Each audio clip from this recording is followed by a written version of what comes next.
What's up, everybody? A little bit of a late start this morning, but we'll be with you in just a few minutes. Stand by.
Today's Artisan Industry Show is brought to you by The Beard Struggle. Use Strength24 at checkout to save yourself 15% off all products.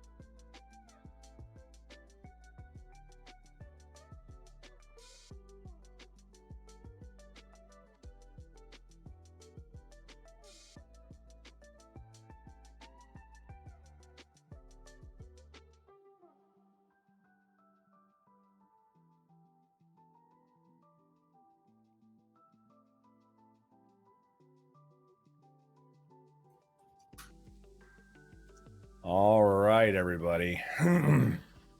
Let's get into it. A few minutes early, but I'm okay with that. Ah, shit. Of course. Well, nothing ever goes completely to plan on this show. Where the hell is... No, it's not that.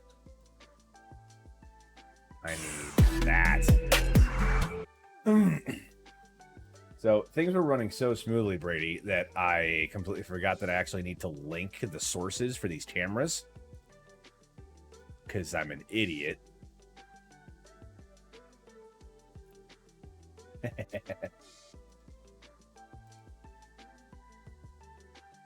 it's all good. At least this should be working. There we go. There's one. Okay. We're gonna go back to this. This should be... There we go. I am idiot. So go here now.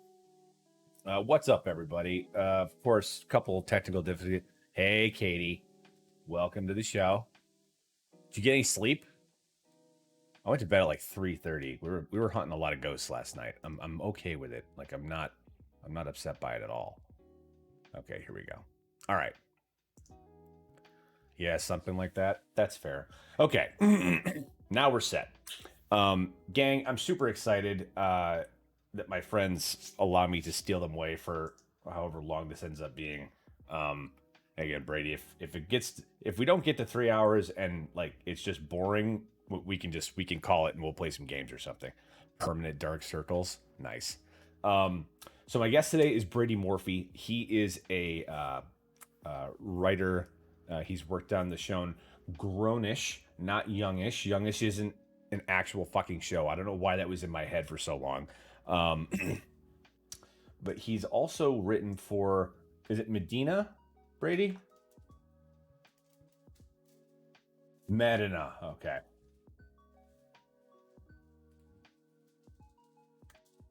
Gotcha.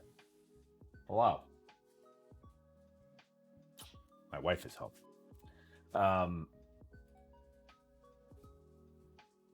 Sorry. I got a kiss. All right. Well, without further ado, gang, here he is. Hey guys. What's up? How you doing? I am well. Ah, son of a... I didn't even have your social set up.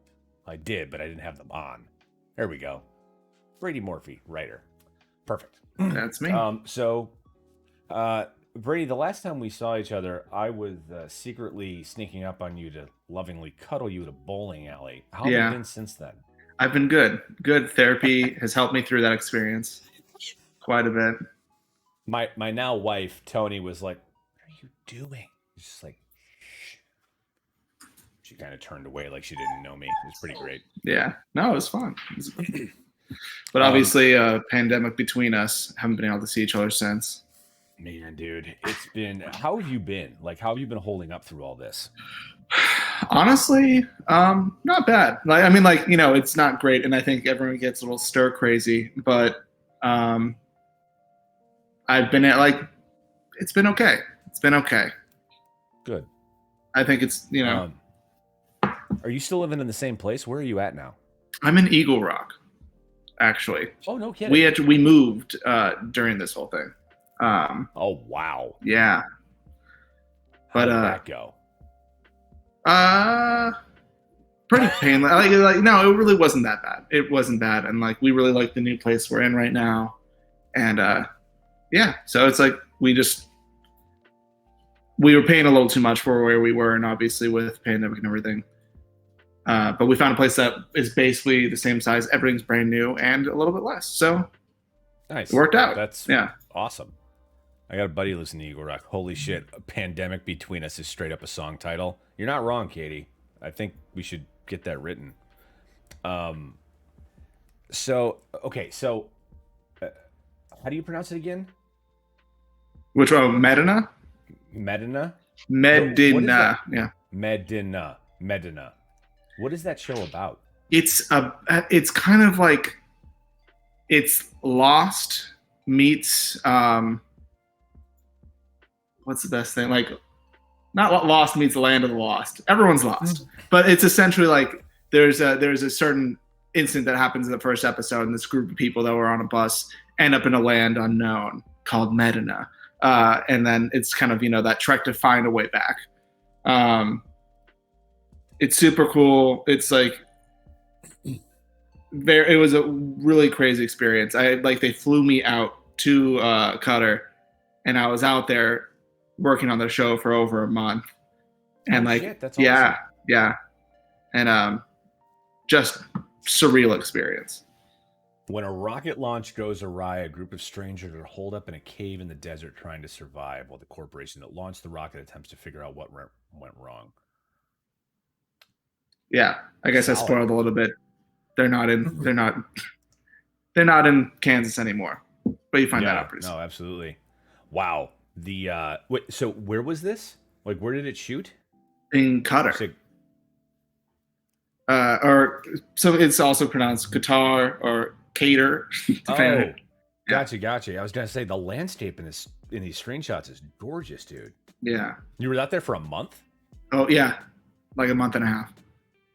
When was this? When were you guys filming? This was a couple of years ago. I know, like, it's updated on IMDb as like recent, because I think they're launching it. Like, the launch has been postponed, but yeah, this is probably like, I'd say 3 or 4 years ago. I was gonna say it looks like 2016. Yeah. Crazy, dude. That's awesome. That's awesome. Yeah. So now, how were you? Did you write that whole show? Because I think I saw your credits on that were like 6 or 7 episodes, right? The credits are pretty crazy on that thing. They had like an iteration before us. Like I was working with my mentor at the time, and like basically we were brought in. They had a round and they weren't happy with it. They brought us in, and we basically were like, we love the main idea, but we need to start from like scratch. And we basically had to we wrote a whole new series. Oh wow. Yeah. But yeah, it's hard to describe in some senses. Like, they flew us out there, which I had never been flown anywhere to do anything. Put us up in a hotel, and like the lights in your room right now, you could do that. They had like a little touchpad, you could change the lighting, and I was like, this is the coolest thing. Um, yeah, and they just like they had all these resources, and they were like yes to everything. Like they were like the first episode, there's an explosion, and the note we got back, our first note got back was like, can we add in an oil rig to also explode to the scene? And like we're like, yeah. Yeah, of course. Like a more explosions or an actual oil rig? Actual oil rig. And we're like, yeah, we can write that in. That's no problem at all. That's like the kind of like they wanted it big, and they, it was really fun. It was a really fun environment. We got to play with a lot of things. I got to ride a camel. That was side note. Dune buggied. Yeah, it was great. It was a blast. That's awesome. Yeah. So what does the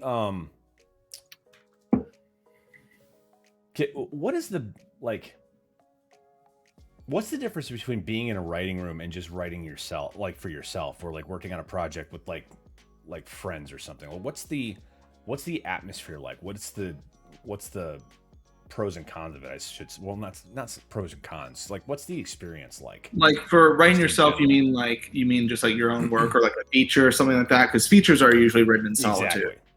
Yeah, exactly. I think it's a lot more fun. I think it's nice because when you're writing by yourself, you can have these moments of self-doubt, like, is this actually funny? Is this actually good? Like, I think this scene works, but until you have people read it, you'll never know.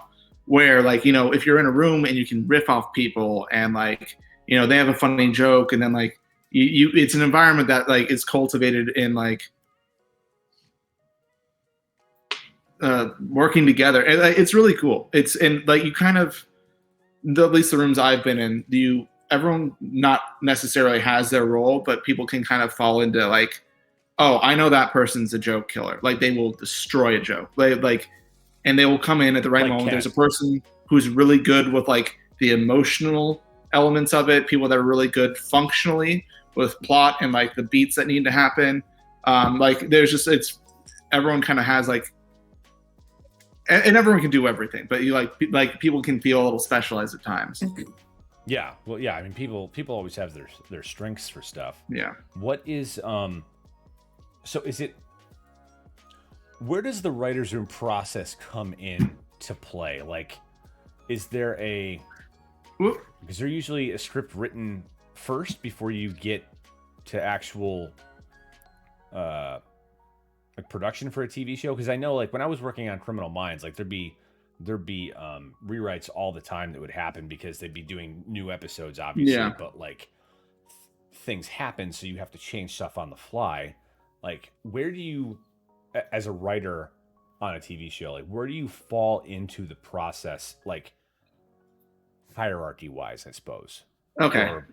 Like of the entire production? Yeah. Yeah. Like what, like do you write it and then they do it, or is it the production gets started? It's like, we want to write this show, go to work. Like there is more variety now than there used to be. It used to be, especially for like multicams or sitcoms, multicam you'd write during the week, Monday through Thursday. Friday was the day you'd actually film in front of a live audience. And that's kind of how SNL does it still. They write during the week and then they have their show. So that, and then like you'd have Sunday off and you'd start all over. For more traditional like single cams, I think it's generally you're writing these episodes. Maybe you have pre-production, you have some time to get a bit of like a head start. You maybe get 5 or 6 scripts in before production starts. But once production kicks in, you are in the room writing while they're shooting episodes you've already written. And so it's like a game to make sure that you're staying on track and keeping up with production as it just becomes this train that keeps going that you want to like stay on pace with. So There's usually crossover. There's a lot of times where we're in production while we're still writing. Obviously with COVID, that was all different this season. The last season I wrote on was we wrote everything. We wrote everything and they're in production now, but we're done in the writer's room. Okay, and that's for Grownish? Yeah, for season 4. Nice. Which you can watch in August. Which you can watch in August? Fantastic. Yeah. How long have you been on that show? I've been on the entire time. I didn't start off. I started off as a PA, a writer's PA, season one, and then slowly uh, broke them down until they finally hired me as a writer. So That's awesome. That's great. yeah, yeah, it's been great. It's really cool being able to see like a show from start to where we are now, and just like how everything grows and changes and doesn't change in some ways. It's been a really amazing show to be on. Has it changed much writing wise for you, like in the process of the show? Like, has In the in terms of like my own personal abilities, or in what way? well, yeah, sure. I mean, your abilities are obviously. I think you would become more in tune with Yeah, the with the product that you're writing, so to speak. But yeah, no. Has the process changed at all on that show from season 1 to season 4 now, or is it? I I think a little bit. I think that I think you kind of realize or you figure out what the show is as you go along. I think for season one specifically, we were looking to do we're the spinoff of Blackish, and Blackish is a very strong engine already, and we were trying to find the same kind of core, but with this different style and story. And so a lot of our episodes were kind of theme based. Like we wanted to tackle like, all right, this episode's an episode we're going to tackle like um, drug abuse, or like hookup culture in college. Like we like kind of like thematic. We're like, what are the kind of like thematic things about being a college student today are different than what they used to be, or what's new, what's like present. And then that took us through most of season one, and we continue to still do that. But we've obviously gotten to grow and know these characters and know their relationships, and it's become much more fluid in exploring who they are than exploring the overall over encompassing world of being a college student. So like the Right. characters kind of like grew and then took the show over. Has there been did you guys have any collaboration at all with Blackish as you were doing this show? I mean, obviously there had to be a little bit, but What's funny is we did storyline wise. Storyline wise, like not at all. We have episodes where some cast members from Blackish have like guest starred on our show, and I think Right. one or two characters of our show has guest starred on Blackish, but we haven't. There hasn't been like we're not like in collaboration all the time. Like they're very much their own worlds. The timelines are also very different now because our third season was postponed due to the pandemic. So like Right. there's stuff happening in Blackish, which is way farther ahead timeline wise, technically, than what our universe is going at the moment. Gotcha. So there's a couple people who follow like both shows, and they're like, wait, how is that happening? Where and it's like you just can't even. They're very different. So did you have any but there were no like story arcs that transferred from one side to the other aside from like the main like the offspring of that family? No, not really. I think that maybe a joke here and there referencing something, but nothing overt. I mean, and also Blackish is on ABC and we're on Freeform, so there is like a divide there in terms of what we can do. Gotcha. But you didn't have to like tie any loose ends up or anything, so that must have been easier. Yeah. Oh no, was this now? I thought it was tonight. Yes, Ken. 12-3 is the show. We're playing. Oh God, is that Ken? It's Ken Francisco. Oh, Ken Francisco. Ken. It's just because Ken moved and my other buddy Ken stayed, so we always just refer to Ken as Ken Francisco. Yeah, I'm here now. Well, you're fucking late, dude. I'm sorry. Terrible. Sorry. Take a lap. Okay. We already talked about all the nice things about you earlier, so you missed it. It's gone now. You get to drink out of the shame cup. Oh, we're gonna talk about that. It's still one of my favorite pictures of you. So when Fraggle Greg and I used to live together, we did a bunch of dumb shit. But one of them was whenever there was a party foul, we had this little Disney princess cup. It was pink with a built-in sippy straw. We never got to use it much. I think I used it 75% of the times it was used. If it was can't used, it was remember- most likely me. Oh my god! Like, And I'm not so really a fun. clumsy person, but it just kept happening. I know it just kept happening. It was destiny. Like you guys deciding that you wanted to do a podcast about playing Monopoly Yeah. and wanting me to play. I hate Monopoly. Hang on. I hate Monopoly, everybody. It is the worst game. It ruins friendships and families. No, I'm not. They can't hear you right now. I went over to the single cam. It's fine. They can't hear you. Brady's disagreeing with me. Monopoly's horrible. All right, we're back. My wife? Yeah. Oh, I know where this is going. Is that who you were I talking know where to? this is going. You didn't do the What, Monopoly just- test on her, did No, I didn't. I wouldn't be married if I did the Monopoly test because it would have been horrible. You know, one of you could have texted me. I didn't have. Ken, we told you when it was starting. We didn't have to text you. No, we did text you actually. We were on a group text. It was you, me, and Brady, and I went noon on Thursday, noon to 3, and then we can play Talisman at like 8:00. And you were like, 8 works for me, probably because you have children. Do you remember that? We had that conversation. You were there. You responded. I wish I could see the chat. Oh, I'm sorry, dude. Hang on 1 second. If you go to if you open up a web browser at here, I'll just do this. It's basically if you go to Twitch and then go to search Strength 24 and I'm so bad at it. I'm so bad at like this stuff. I've really lost touch.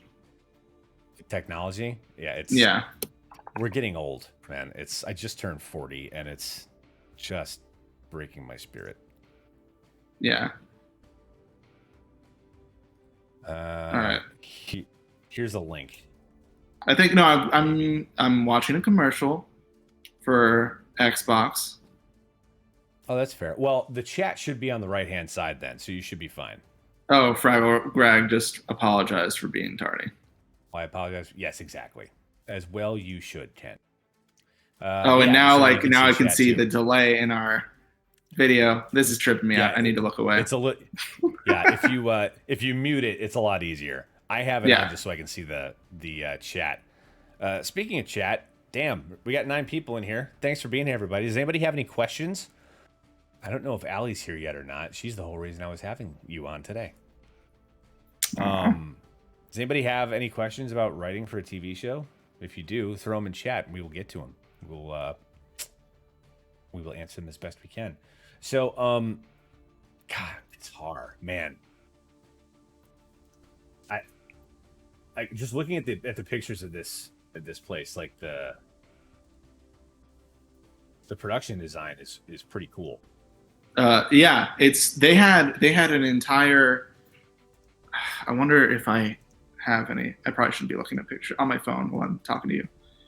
They had like an above ground cave. They built this entire cave in a hangar, and they built it. They wanted to have a pool of water, and instead of digging a hole to have a pool of water, they just had a pool of water and then built the entire cave up above it.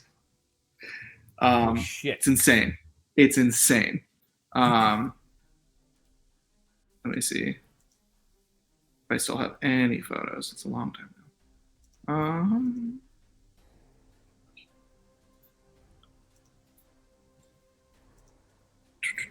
Eric Roberts. Yeah, he was so nice. That's what I've heard. I've heard he is just an absolute sweetheart on set. All right, I'm sending you a few things right now. No, he was really nice. Everyone was. I mean, it was a great experience. Everyone was just so excited to be there and work on the show, and it was really fun. That's awesome. Yeah, it's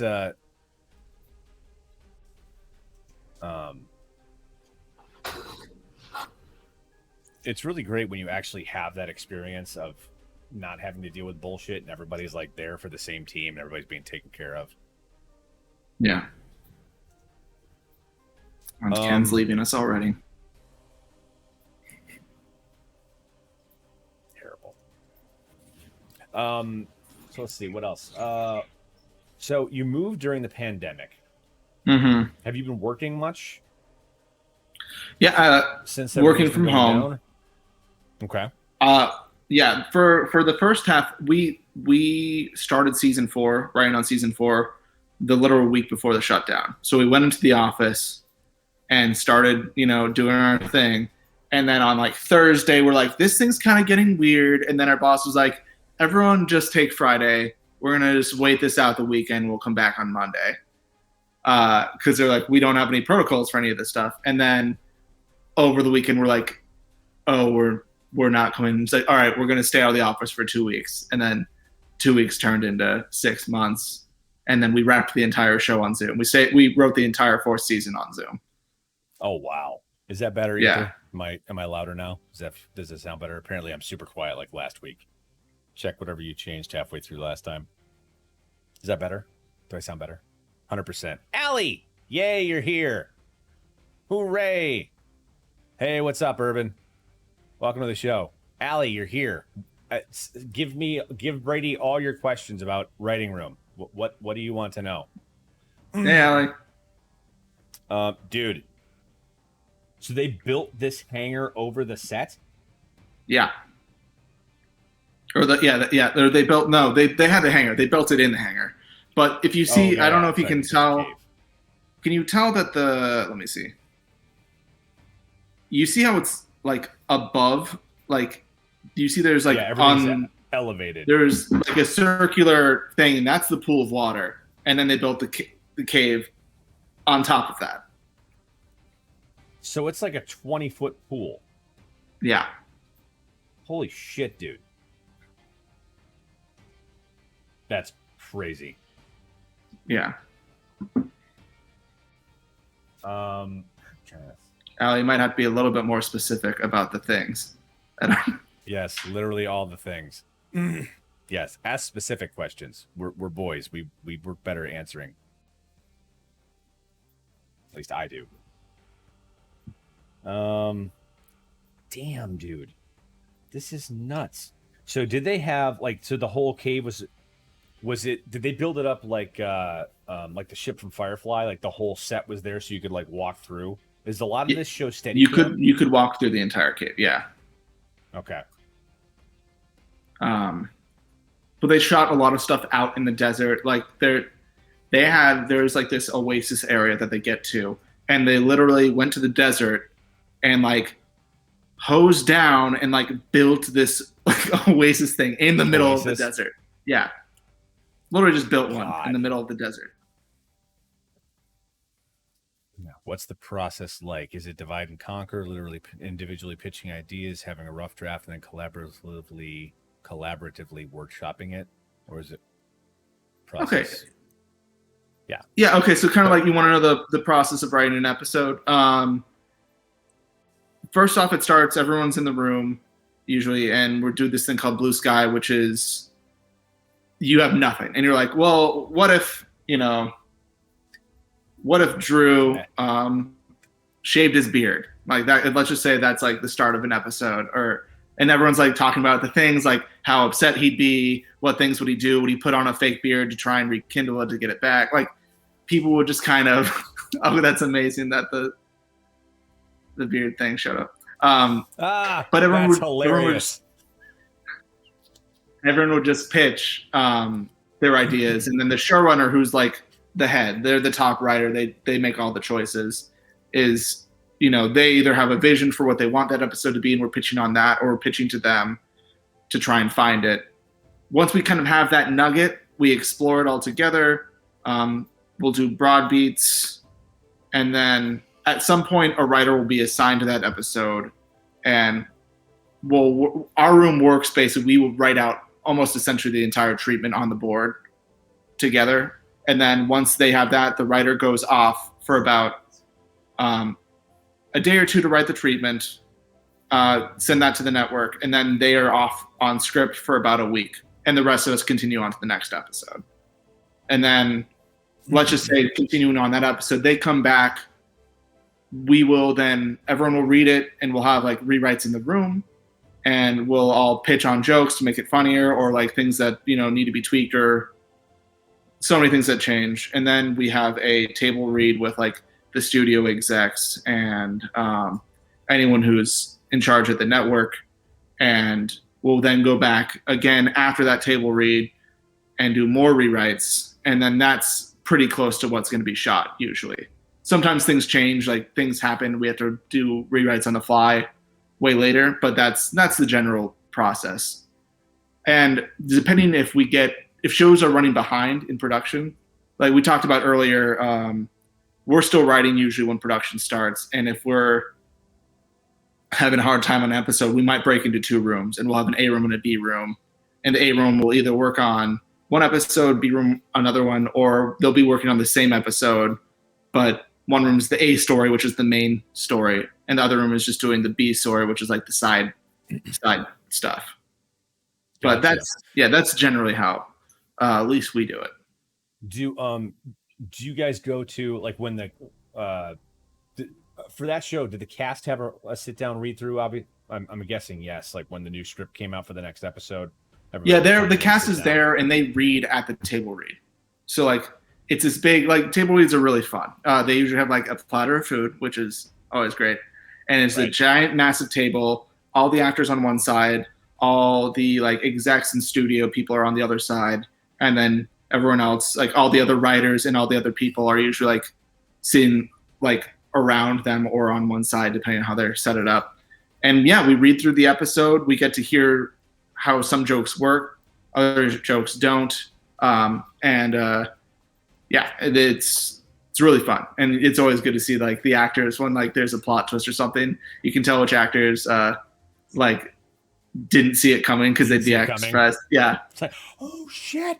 Now, when that table read you're talking about now, is that after you've had the table read with the studio? Like, is that that's the same one. The final. Yeah, that's the same one. The same one. The actors are there with the studio network. That's like the big one. Before that. Sorry, do you use a lot of their input in the rewrite as well, like the actors' input, like how they? Not so much how they think my character wouldn't do this, but more of like just the way like their cadence affects the words and stuff like that. We have some very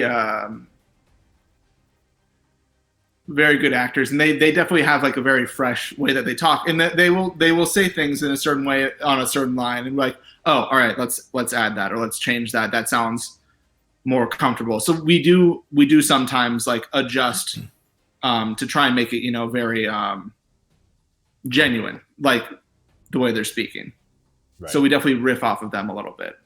They'll tell us when we're saying something, and they're like, "No one said this in 2 years."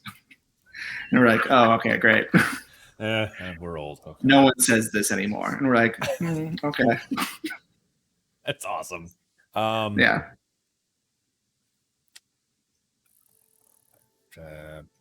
How did you get started? What has your journey been like? What inspired you? Oh man, it's been a journey. I went to school for theater and screenwriting back in the day, but then for a very, very long time, I was like waiting tables for like a long, long time and trying to do stuff and make stuff happen. And Drew remembers, and I was lucky enough to finally, my friend had gotten a job as an assistant on a show, and they went out of town for a week for like a wedding, and they were able to get me to fill in for them. And this is on Blackish. And so for 1 week I filled in on Blackish as their PA, the writer's PA. And that's like what that job is you get the groceries, you pick up lunch, you make sure there's coffee, you clean up after you just do all the stuff. You're Cinderella before the glass slippers, essentially. Holy shit, that is an amazing analogy. And I can't believe I never thought about that before. Yeah, and so you just like, all I did is come in with I was just so excited to be there, a positive attitude, and I got very lucky because that next week is the week that the spinoff had started for Grownish, and they hadn't fully staffed everything, and they were like, "Hey, this guy just filled in for us. He's not our actual PA, but we really like him. And like, if you guys, and they couldn't find anyone better than me. So they're like, I guess we can give it to this guy. And I'm lucky because they ran out of time trying to find somebody else, and they were stuck with me. And then I just worked hard from there. And then once you're in, and I had very open, lovely showrunners who would let me sit, like after I did my duties, would let me sit in the writer's room. And I sat on the couch and kept my mouth shut. And like, you just like absorb everything. And then, it's one of those things where some people talk about like, when's a good time to start pitching, like even as an assistant, because you should start at some point, but you have to really earn it, Yeah. That is a knife's edge type deal, I would imagine. Yeah. And it's very scary because like, no one wants to hear from you. It's like, you have to have the best answer, and it has to be so good. Otherwise they're going to be like, why is this person talking? And they might still feel that way, even if you have a great answer. But people get more comfortable, and you do earn your stripes a little bit, and people know you, and they tend to, like sometimes they'll ask you questions. It depends on the room. We had a very open room, but there are rooms where assistants are not allowed in the room, and there are rooms where like you cannot talk unless you are like a certain level or above. But I was very lucky. That's awesome. How long were you a PA before you were starting to pitch on Grownish? I maybe said one thing that entire season. Like for the first season? For as a PA, I was like, but luckily I was brought back and they made me the writer's assistant. I was a writer's assistant on the second season. And there I was a little more comfortable. And as a writer's assistant, you're in the room, you're basically like a stenographer. You're writing down what people are pitching and saying, and you have to like go back and like edit it and make it like, look clean and nice. But what's nice about that is that you are like, all of the things are going through your brain onto the keyboard, and you kind of like get in the zone. And I remember there was like time where like we were really stuck on something, and I had like an answer for it. And I just like, you have to be like, wait. And like, I was like shaking because I was like, I think this will work. And then I pitched it, and they're like, oh, that's pretty good. And then they moved on and didn't choose it, but like it had a positive response. And it was like, you just have to slowly gain, like, it's like you're gaining chips. Like you have to like slowly earn enough and gain enough respect that people are more open to listening to you, or like you want your batting average to be really high. Like you want, if you're going to speak at that level, you want it to be out of the park every single time. Yeah. I can definitely see that. And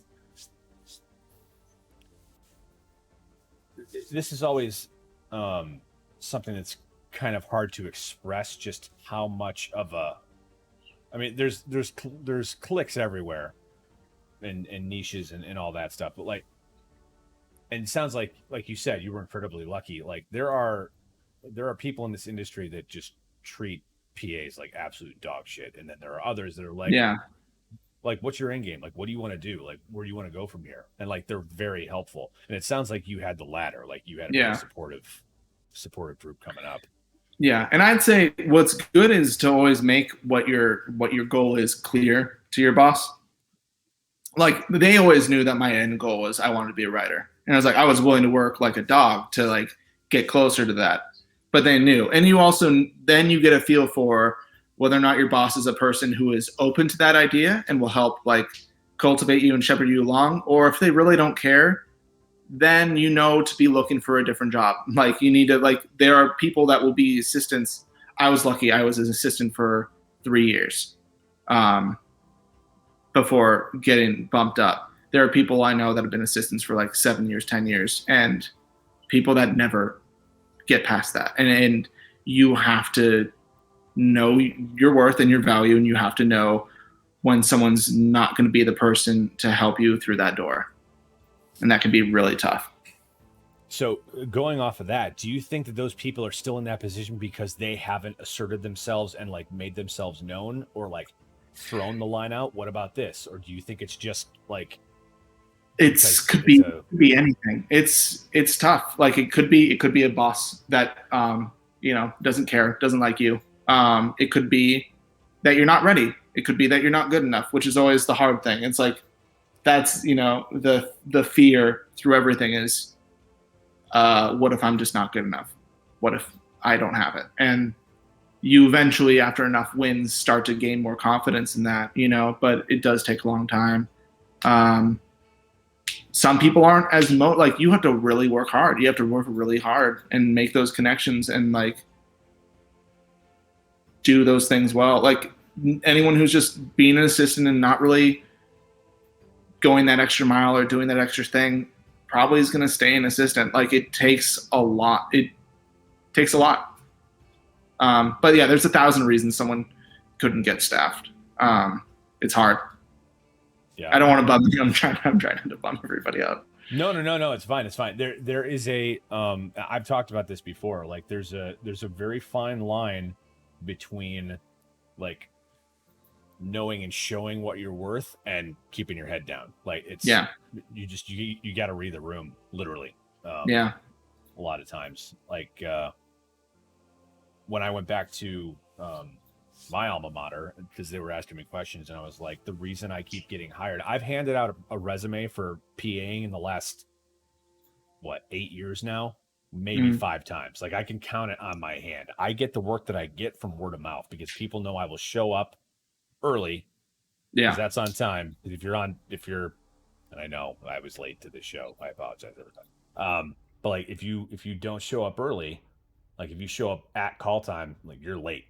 And people do that all the time. I was just telling this story the other day when I started doing voiceover. I found my buddy Eric through Craigslist, and we were doing stuff, and we were talking after a session one day, and I'm like, "So what are you doing the rest of the day?" He's like, "Oh, I'm doing a photo shoot with some models." I was like, "Ooh, models, really? How many you got?" And he's like, "Well, I need 3, so I hired 5." I was like, "What do you mean?" He's like, "Well, 2 aren't going to show up; they'll just flake." I was like. And it blew my mind. I'm like, then why do you call those people? How does that happen? I don't understand. Yeah. I don't understand how you can be a flake in this industry. I just don't get it. They usually get weeded out. Yeah, no, they do. But like that, there's still a process of weeding out that takes a while for those people. Yeah. And it's just like, if you can't depend on somebody, why do you call them? It's just, I just never got it. Okay, I want to watch that episode. Oh, the episode where I shaved my beard? It's not going to happen. It might for the right paycheck. I would just like to see the beard move and then be on the top of your head. On top? Yeah. It's like, well, we'd have to go back in time because that's what happened. It all just kind of fell down my face. Not the last time I shaved, but I think the 2 times ago when I shaved like clean shaven, I think Will had already left. But Ken walked in the door. I was sitting on the couch. Ken walked in the door, and he was like, the door was still open. He walked in. He walked out and closed the door, which I immediately lost my shit. And then he walked back in. And he's like, and he just yelled at me, "Don't ever fucking do this again." Slammed the door and went to his room. Man, I'm trying to remember. Like, I know there was a time where you were shaving, and I remember seeing it, but like, I think I blacked it out of my mind.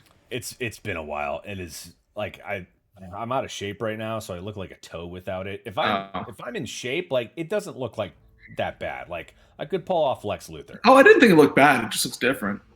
And you didn't. I did once. I did actually a couple years ago because I had a part in a World War II movie, and I still can't share the picture of it because it's not done yet. But it's possibly the coolest picture of me that will ever be taken, and I don't have a beard in it. It's terrible, but it's still fucking amazing. Well, we'll talk more about that once I'm able to share the picture. Okay. You were late too, calling me out. You don't know that. You don't know that, Ken. You weren't here. I need time for a spanking. Let's see. An oasis in the desert sounds very Scorpion King. Yeah, Katie, if you look up, if you IMDb this show that we're talking about, it's pretty awesome looking. Yeah. Hey, thanks, W. Thanks for the follow. Welcome to the show, dude. RW and I met playing Sea of Thieves. Actually, I think that was the last time I saw you online, Brady. And after we chatted for a while, it turns out he uh, actually grew up in the same town as Will. Really? Do Yeah, they know in each other? Tecumseh. I don't think they do because we chatted about it a little bit because the two people that I know from there, I think they missed each other by a couple of years. Because my other buddy Matt, who I actually might have on this show, he's a production manager down at South Coast Repertory Theater in Oh, Orange nice. County. Because we went to school at Siena, he went to Florida, I moved to Chicago. He moved to Chicago and got a job because he got a job as an assistant production manager at the Goodman, and then he was there for I think 6 or 7 years, and then he moved out here and got this job. So um, we've been playing touch and go. Before the pandemic happened, I was actually down there working for him, building props. Nice. I'm glad you've been working this whole time, man. Like the Yeah. freelance life during COVID has been rough. Yeah.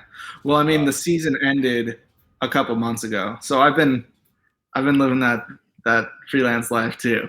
So, and that's the Is there hard thing too, is like the gaps between seasons can be a challenge. Are you working on anything else right now? Like, or is any irons in the fire coming up? There's one or two things that are like they're happening but not happening, if that makes any sense. It absolutely So does. nothing worth to report yet, but yeah, always got to be working on something. What are the biggest challenges and benefits of collaborative storytelling as opposed to independent writing? Allie asks. Um,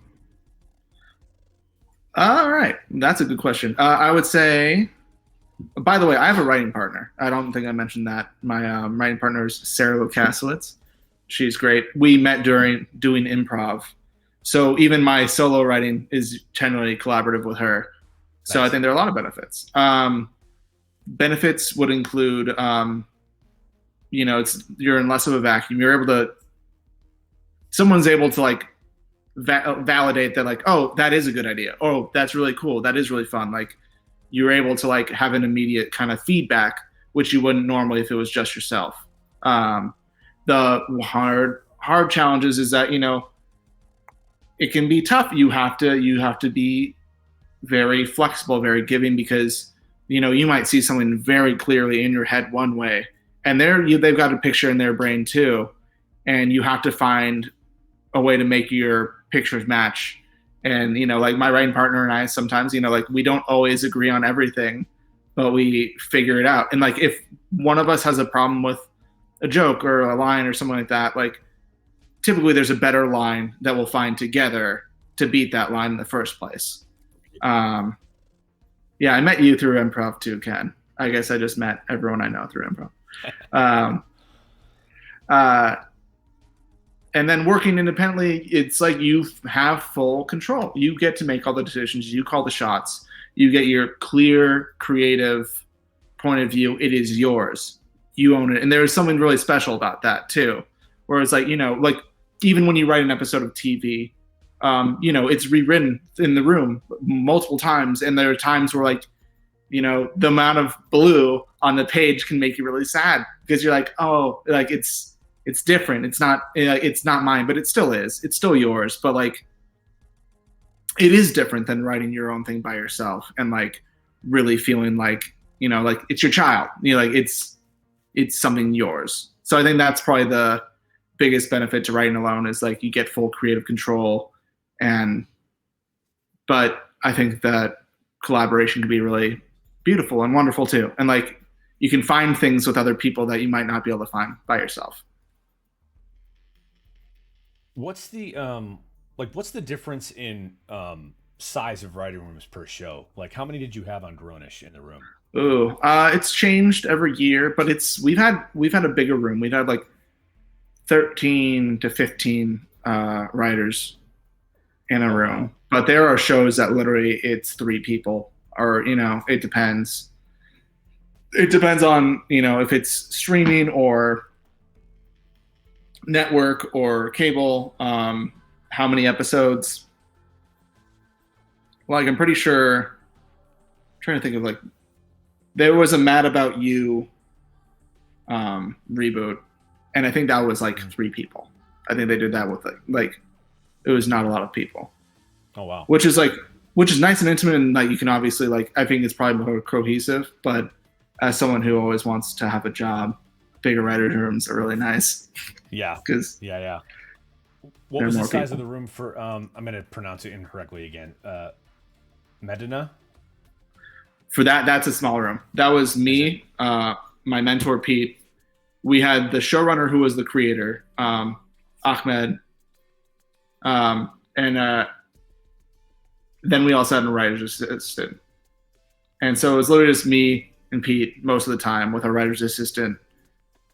And we'd do all the writing, and then we'd bring it to the creator, and he'd give us notes or change the things that he wanted to. Sometimes without even telling us, but it was fun. It's his show, so like that was a very fun, small, intimate writing experience, which was really cool. Okay. Nice. Is there a lot of difference between because we were talking about streaming just a second ago. Is there a lot of difference between writing for a streaming show and writing for just a regular network show?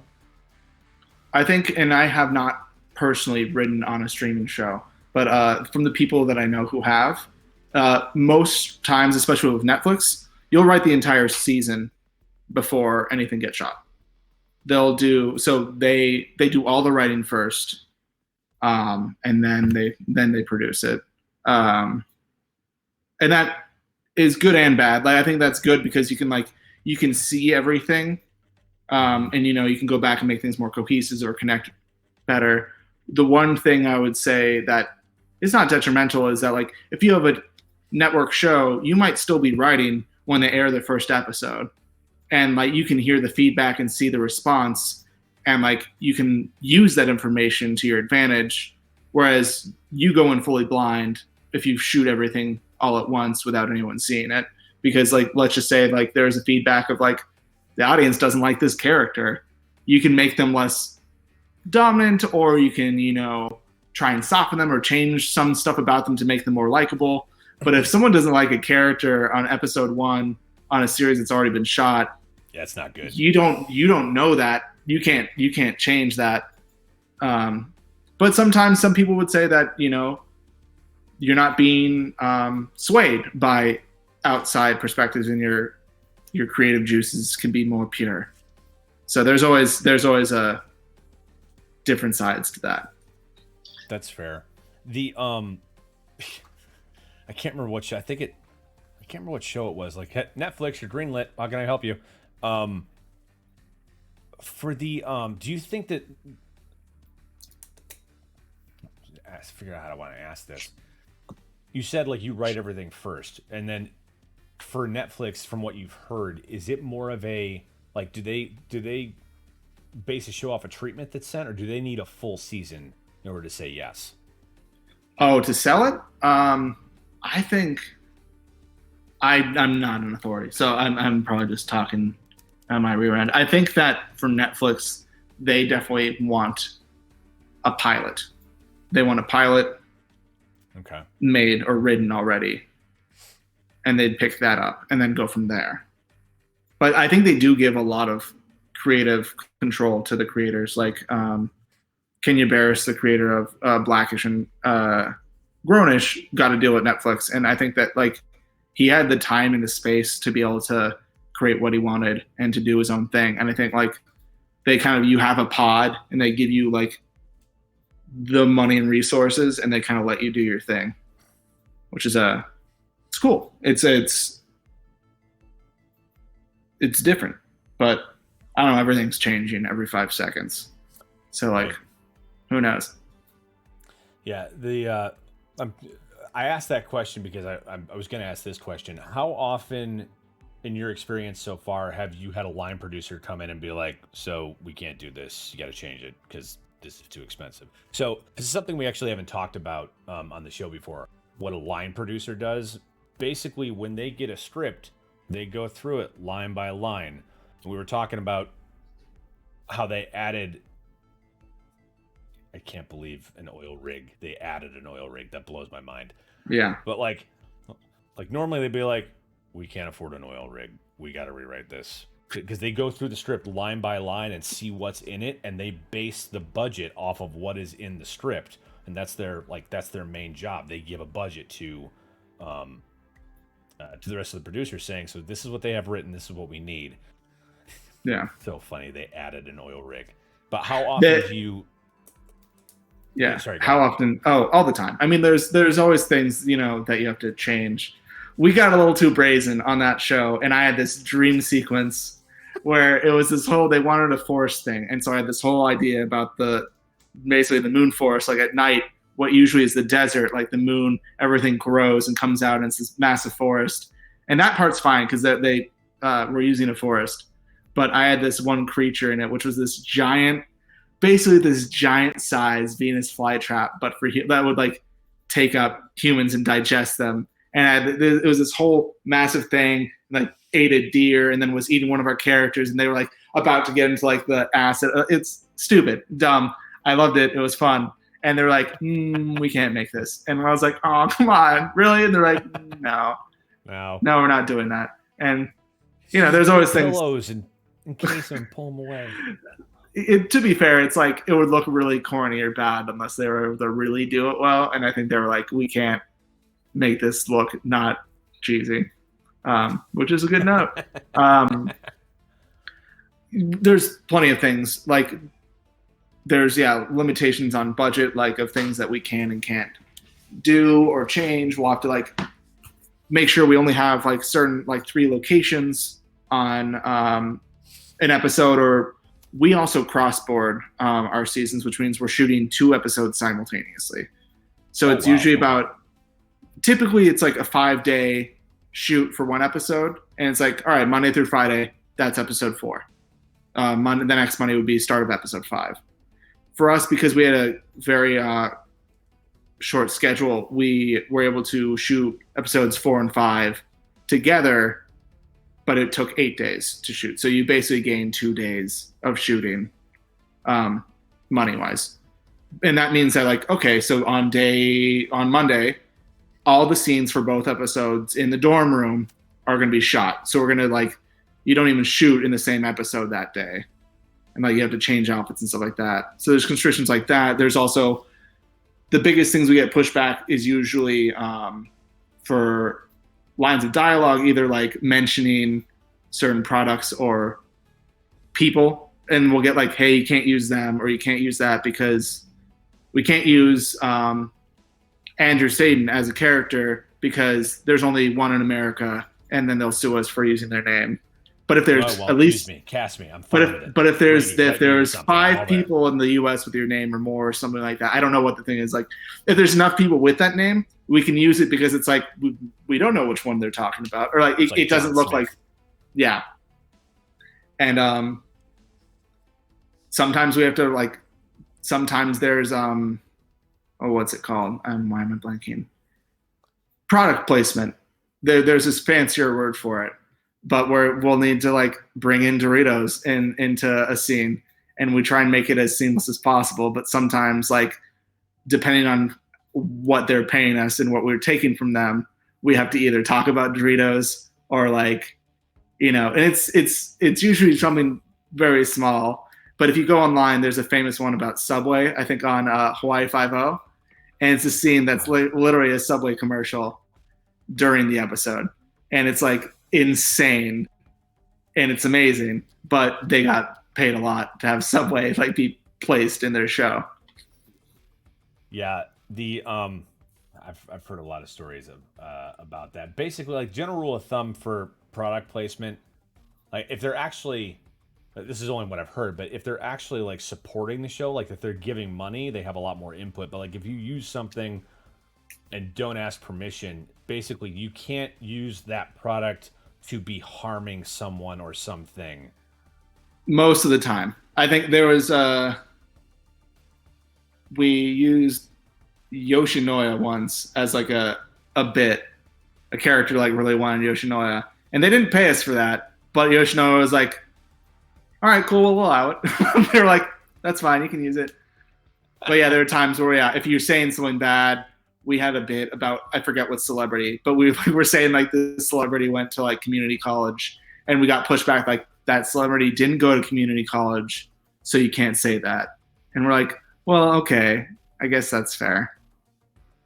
But so we had to like change the joke to being the character who said they went to community college was like, oh, I don't actually know. I'm a liar. Like we basically just like bought it back in a weird way that made it not like legally Not detrimental. a problem. Yeah. That's fair. Damn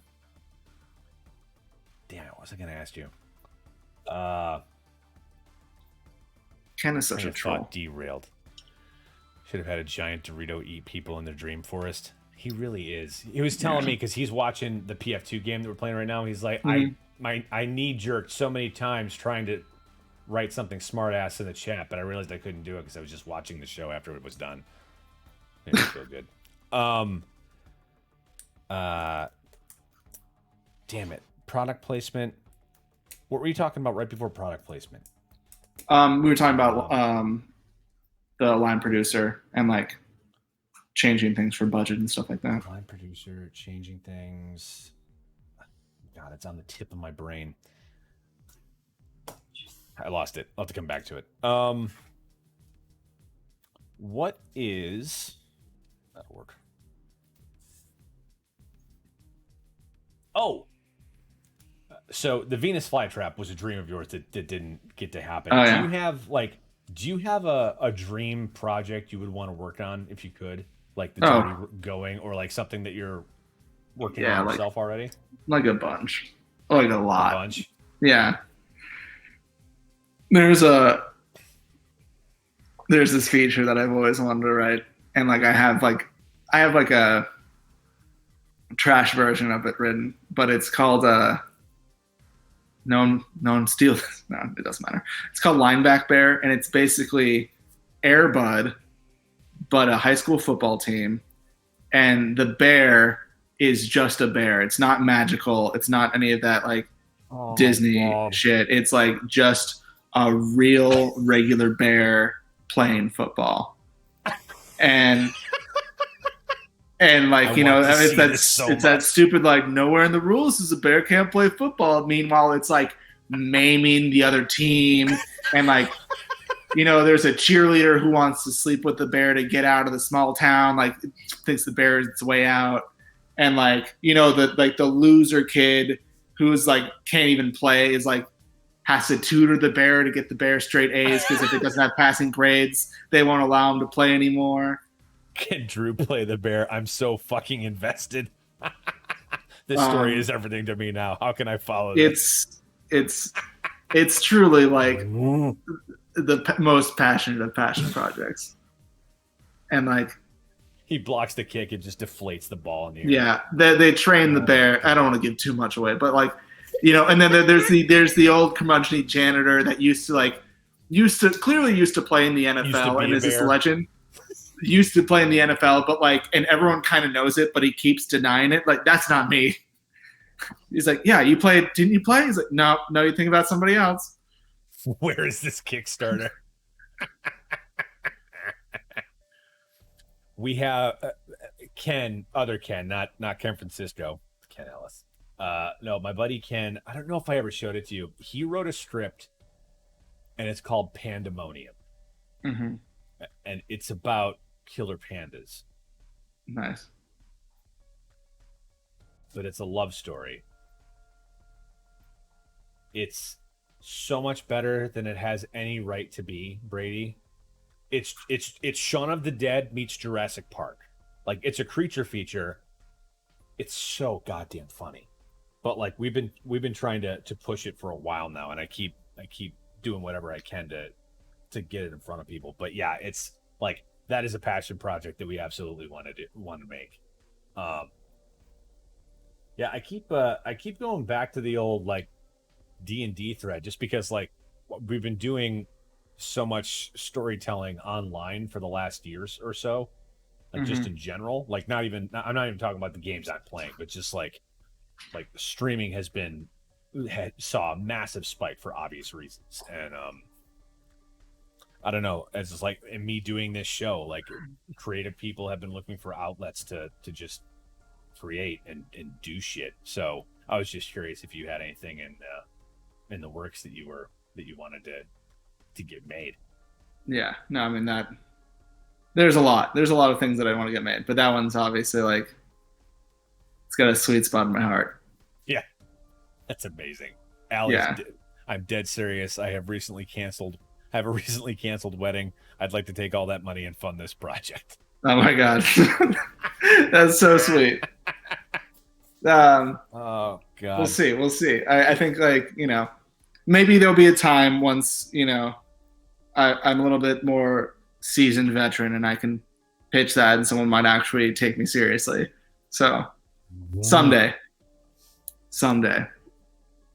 What what are the things that you have found, like what has been essential in your bag of tricks as a writer on TV that would otherwise not be um, seen as complimentary in other writing fields? Like, what is the?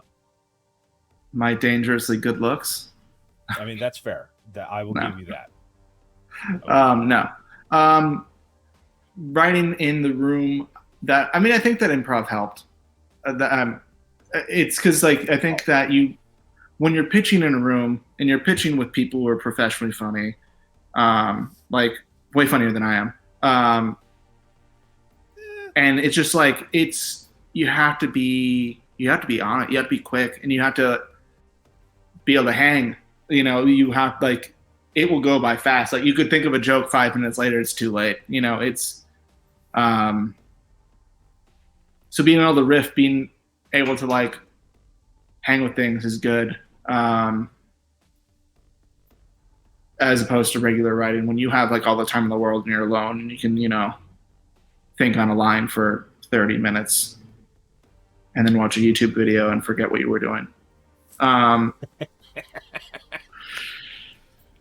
What else? I think I think just no one wants to be around an asshole. I think like that's, like you could be an asshole and write features and like no one's going to really know, or like you turn in your pages and that's all they have to deal with you. But a lot of what comes down to being brought back on shows is like, you have to be good. You have to be able to do your job, but that's the baseline. And you also have to be somebody people want to see and don't mind being around all the time and being on a Zoom call for 9 days or 9 hours a day. Like, if you're annoying, like that's like it will build up and then people will not like you. That's something I tell, like whenever I teach classes, it's usually just like stage combat, like one-shot things, but they ask me about stuff in the industry because I'm out here. Like my biggest piece of advice, and I've said it on here before, is like you can be an asshole and really talented and you'll work a lot of places once. Yeah. Because people work with who they like. There's so many people. There's so many people who want to do what you're doing or trying to do. And are good at it and can do your job, but you have it. It's essential for you to keep it. Yeah. Do you feel like you have to have, I remember an interview with Monty Python that years ago, and they were talking about how like one of the great things about their collaboration was you could just say like that's amazing or that's absolute shit, we can't do that. Like, do you feel like you have to have a thicker skin than normal being in that group setting with writing? Absolutely.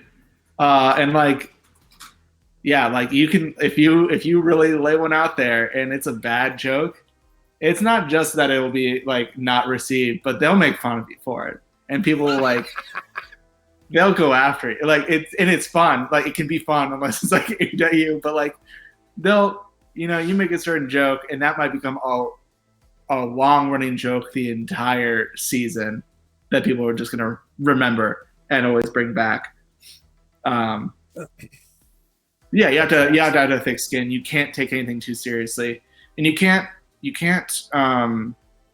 be precious. Like, you make a joke, doesn't go in, it doesn't get well received, you got to brush that off. You can't let that, like, people pitch stuff all the time that doesn't go in, and like once you're in it, you have to be able to bounce back and not be affected by like it not being good enough, because no one's a genius. You see in like all those movies of like the writers who are like, wait a second, and then they write 30 pages in one moment and it's all good.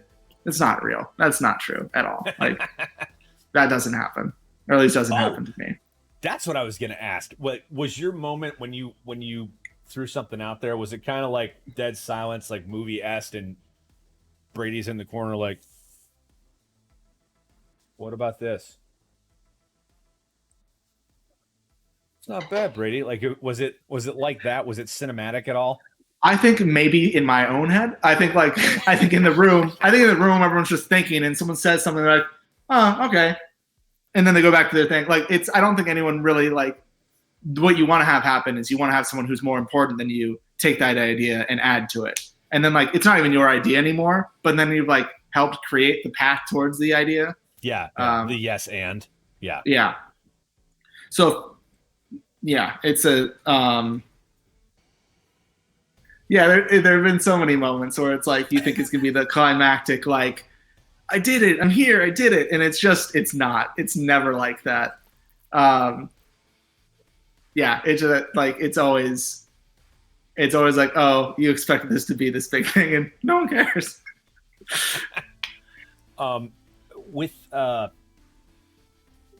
With the team you have like assembled, or I should say, because I haven't seen the other show, Medina.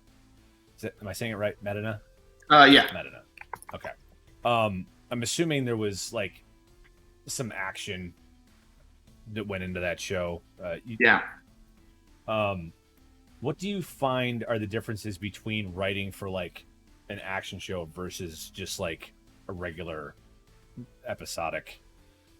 Yeah, they're very different. I mean, Medina is like a sci-fi fantasy drama, and and then Grownish is a young coming of age comedy. Like it's worlds apart. There's a lot more description in Medina. Like you get to be a little bit more floral and a bit more like, you're describing a lot more action. It's not funny usually. Most of the time, the jokes that are in those are typically not great. But then like you're focusing a lot more on situations and awkwardness and humor in Grownish, and it's really about the dialogue, and you just want to have a clean idea of what's happening. And there may be some action stuff or things like, but it's typically not to the extent that the drama would have. Like you would have pages where people didn't say stuff, and that never happens on Grownish. Do you find that is there any difference, or big difference I should say, between those writing styles, just timing wise? Because I know because action is boom boom boom boom, but then you have that in comedy as well, because like jokes are landing and you got to move on to the next thing. Like is there a big difference that you find in writing either of those styles or any other style that you've written before? Yeah, it's almost like, I mean, it's kind of like music in some ways. It's different types of music.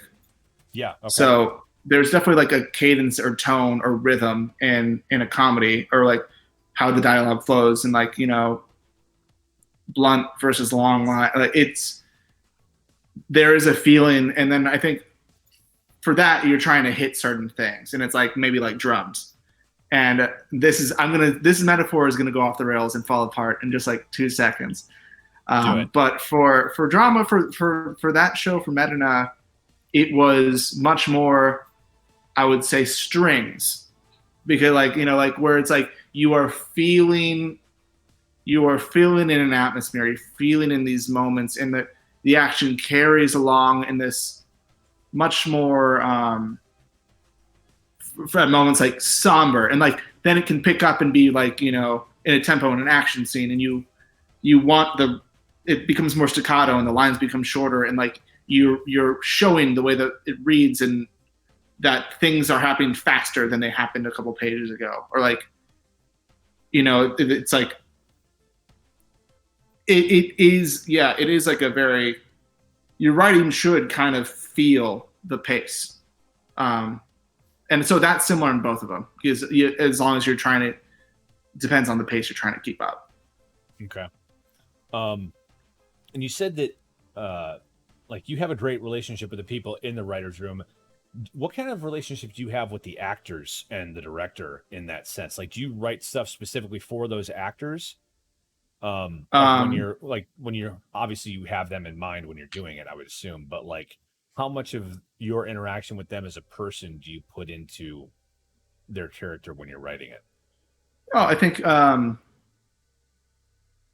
a lot. I think with Grownish, when we wrote those first couple episodes, not knowing anything about who those people are. Like they obviously auditioned. We had characters. We knew who we thought they were.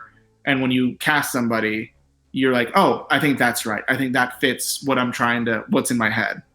But for a character like Vivek, I always thought it was really interesting. And you probably, if you haven't seen the show, it's fine. But he was like this character who's kind of supposed to be a bit of like, he's an Indian kid, but he's like kind of supposed to be swaggy. He deals drugs. He's like against that super nerdy kind of stereotype. And that's how he was supposed to be. But as we went a little bit further on, we kind of realized how like goofy the actor is who plays him. And he's this really sweet, nice guy. And we were able to like really find his voice in who Vivek is. And it really changed his character in a way that I think made him way more interesting and fun. And I think, yeah, just it was fun. It's fun to see that kind of change happen. You have to vibe off of what they're giving you, because otherwise we're just like so against it. Like it's just going to continue to degrade and not feel real. And then we also wrote Medina before we knew who the cast was. Like we didn't really know who they were, but they just took it over. It's hard. It's hard. Like in terms of being on a show that's already existed, those actors, those characters, versus starting something new is very different. I think I didn't answer your question at all, but I just said a bunch of stuff.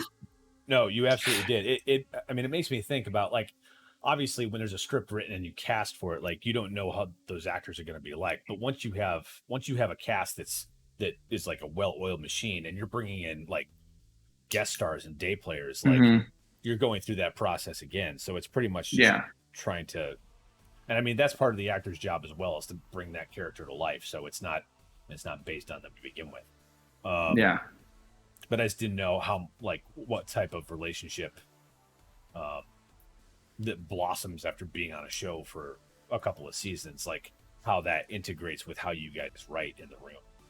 I think they're not in the writing process really much at all. Yeah. If that's what you're like, Yara, our star, she's like an executive producer on the show. She comes in, she has thoughts and ideas, and like we always like want to collaborate with her because she's been with this character for like 8-9 years now. Like she started as Zoe Johnson in Blackish and like brought her over into this world. Like, so we always value her thoughts and opinions on what we do with Zoe. And we tend to bring them in or talk to them. Like our showrunner does a really good job of staying connected and in touch with the actors, but there is, we also need to have room to be able to write for these characters without their judgment, at least at first. Yeah, absolutely. Do you find that when that collaboration happens, is you going to them or them coming to you, or is it like vice versa, 50-50? I think it's usually, we come to them first, being like, hey, this is what we got. This is what we're working with. Or like, this is kind of like what we're thinking. And they'll respond. Like, we've had some storylines where like, there's some things that like might be uncomfortable for the actors to do. And so like, we go, hey, this is what we're thinking. How do you feel about this? Let's have a discussion. We don't want to put you in a situation where you're doing something you don't want to do. And typically our actors are great. And they're like, let's do it. They're like, hell yeah, and get excited. But like, yeah, I think it's typically like if they ever have any problems or things that don't feel right, they'll come to us after a table read, or they'll come to us after like a scene and be like, hey, can we try it this certain way? And we always try and find space to let them express the character the way they see it. Nice. So so you guys aren't really on set very much, or are you on set like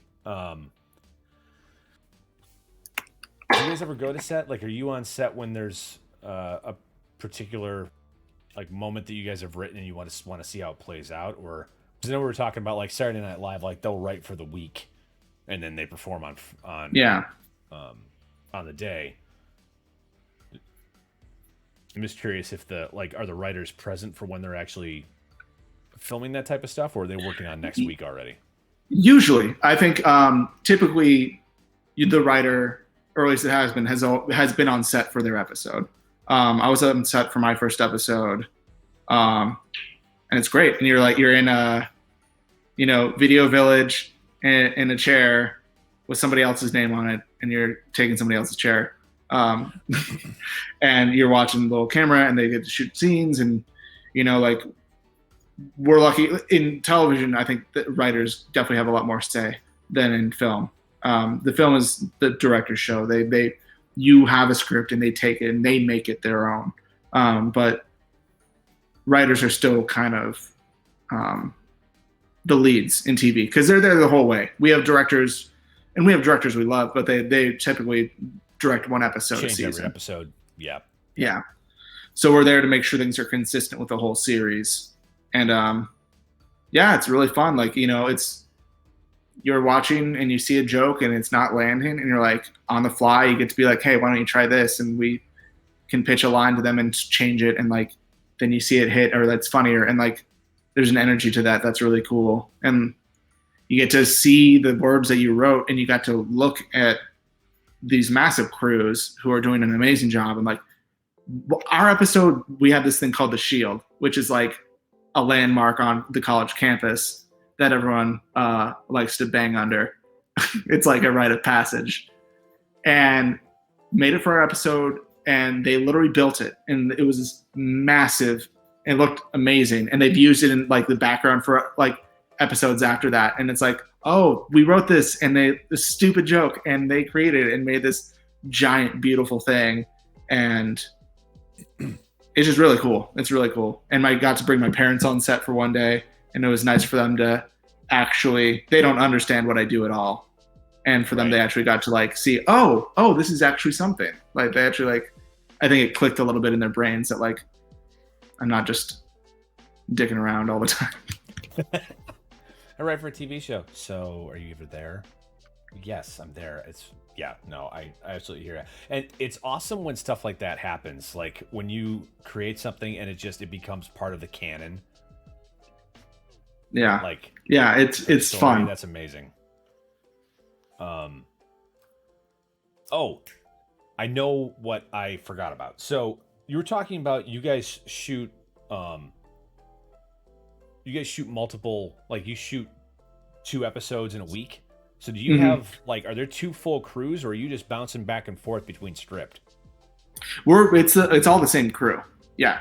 And it's, damn. Yeah. And like, whoever schedules, that's a lot of work, dude. It's a lot. Yeah. Well, it's 8 days. It's luckily like, it's not 5. But yeah, it's a lot. And that's also in the script process. There's like, hey, is there any way that we can make this scene, instead of happening at the cafe, happen at the bar, because we already have a scene in the bar from the previous episode. It'd be nice to do back-to-backs on that. Like those are the kinds of adjustments we have to make before shooting to help try and streamline the process to make things like work a little smoother during the production side of it. Where do you shoot Grownish? Are you on a lot for that, or is it? We're in the Burbank lot. If you ever drive by the Disney Magic Hat, the big hat in Burbank, we're on the other side. We're on the right across the street from that. Is that Warner Brothers? No, it's Disney. Oh, it is Disney. Oh, yeah. Okay, gotcha. Oh, I'm thinking of. So you're talking about the Disney hat at the animation studio? Yeah. So across the street is the live action big sets and studios, and that's where we write too. We're on the. Or we were. We'll see if we ever get back there. We used to be on the 4th floor Blackers was on the 5th floor, and then our studio was on the bottom, which is pretty cool. So are you guys on stage for most of it, or do you guys like for the college campus and everything? Is that like, are Mm-hmm. you on location? We How much of have that's we on have location? secondary locations. A lot of the outside school stuff is shot on. We have like a, I think we have like a campus on Glendale that we shoot. Oh, So a okay. lot of the exteriors are there. We have a lot of the interiors on set. But yeah, and then we have like a house across the street that we shoot. It's a little scattered, but it's mainly on stage. Gotcha. It makes things a lot easier. When I was PAing on Criminal Minds, I was on there, like I was at the top of their additional list for like the last 2 seasons, and we would bounce between stage and usually Pasadena because they did so many of their exterior stuff in Pasadena, or so No much of their weird. exterior stuff. Like, you know the mausoleum that's over there Mm-hmm. in Pasadena? Like that was our base camp almost a third of the year for season 13. Like we were there Weird. so much. Um, but yeah, it's always interesting to me to see how that stuff plays out because, like, you think college campus, you're going to be shooting at least all the exterior stuff on a college campus. But I didn't know if you Yeah. guys cheated that for like Yeah. It Disney was. campus at all or anything, or It might have been. I know that I know that it's an outdoor campus, but it wasn't like an actual school. gotcha. I think the you remember like the big command center in Power Rangers? I think that's like on a school set. I forget which school has it, but like that's just like a campus like thing. And I saw it one day and I was like, oh, that's the Power Rangers command center. And I Yeah, guess that's like the oldest thing I can say now is referencing the original Power Rangers. the Power Rangers. Yeah, we'll be watching something, and I can't remember what show it was, but like Tony was sitting on the couch. She's like, "They're at CSUN." Oh yeah, there was some show on Netflix where they were doing like human testing. Like half of the group decided this, and we did this, so we're gonna go to our testing center. And she's like, "That's the theater building at CSUN." Like it's so funny once you work on the set and Is you that the exactly what 100 that or is. like 100 Humans show or whatever you're talking about? Yes, yeah, 100 Humans. Yeah, yeah, they That filmed I a watched ton of that all of on that. CSUN. I think we That was watched during all the of COVID. everything during That was pandemic, during pandemic. And I was like, I guess I'm watching this. right? Yeah, we watched so many serial killer The things. Floor is Lava. We watched all of The Floor is Lava, which is, I haven't watched that yet. I mean, it's if you have nothing else to do. Actually, that's a great question. Do you are you influenced? I mean, obviously yes, but like to what degree are you influenced by stuff that you see on TV nowadays, or like stuff that like what were some of your influences growing up that made you want to become a writer? Like what was Oh the man. I mean, I was a little late to the game. I didn't realize I wanted to be like a writer until college. Like it's like a screenwriter because I didn't okay even realize that it was like a thing you could a do. thing? Like, Yeah, yeah, I had no idea. Um, I would say that I mean shows that I loved. I loved The Office. Like it blew my mind. Arrested Development. You know, like the classics, the boring answers. I'm not interesting. Yeah, it's there's so many things, but those Arrested two Development specifically. and The Office, like they have a lot of the similar like deadpan look. Like I can't believe you just said that, and then it like moves on and it jumps back and forth a lot. Do you feel like that's a style that you've Yeah, I acclimated? mean, I love the in terms of The Office. It Assimilated? just felt so real, like, or like it just felt like, oh, like the awkwardness, I guess, is something that I could relate to. Like just those awkward moments or the awkward things that would happen, and like just the uncomfortable thing of being a person in normal situations. I was like, I relate to that. And then I I relate to thought that. that, I've been in that and position then many times. Oh god. yeah, and then Arrested Development, I think, was just so good at callbacks and Yeah. folding things in a way that, like, I think really, because I got the DVDs for that. I didn't even watch it while it was airing. And I think you could really tell watching it straight through how well they weaved things in and these inside jokes in, and it really felt like you were in on something. And that was the first time that I realized like it blew my mind, like that you could do that. Like I never had seen a show that like was able to like weave in so well. And I was just so impressed by it. Still am. It's still amazing. It's still great.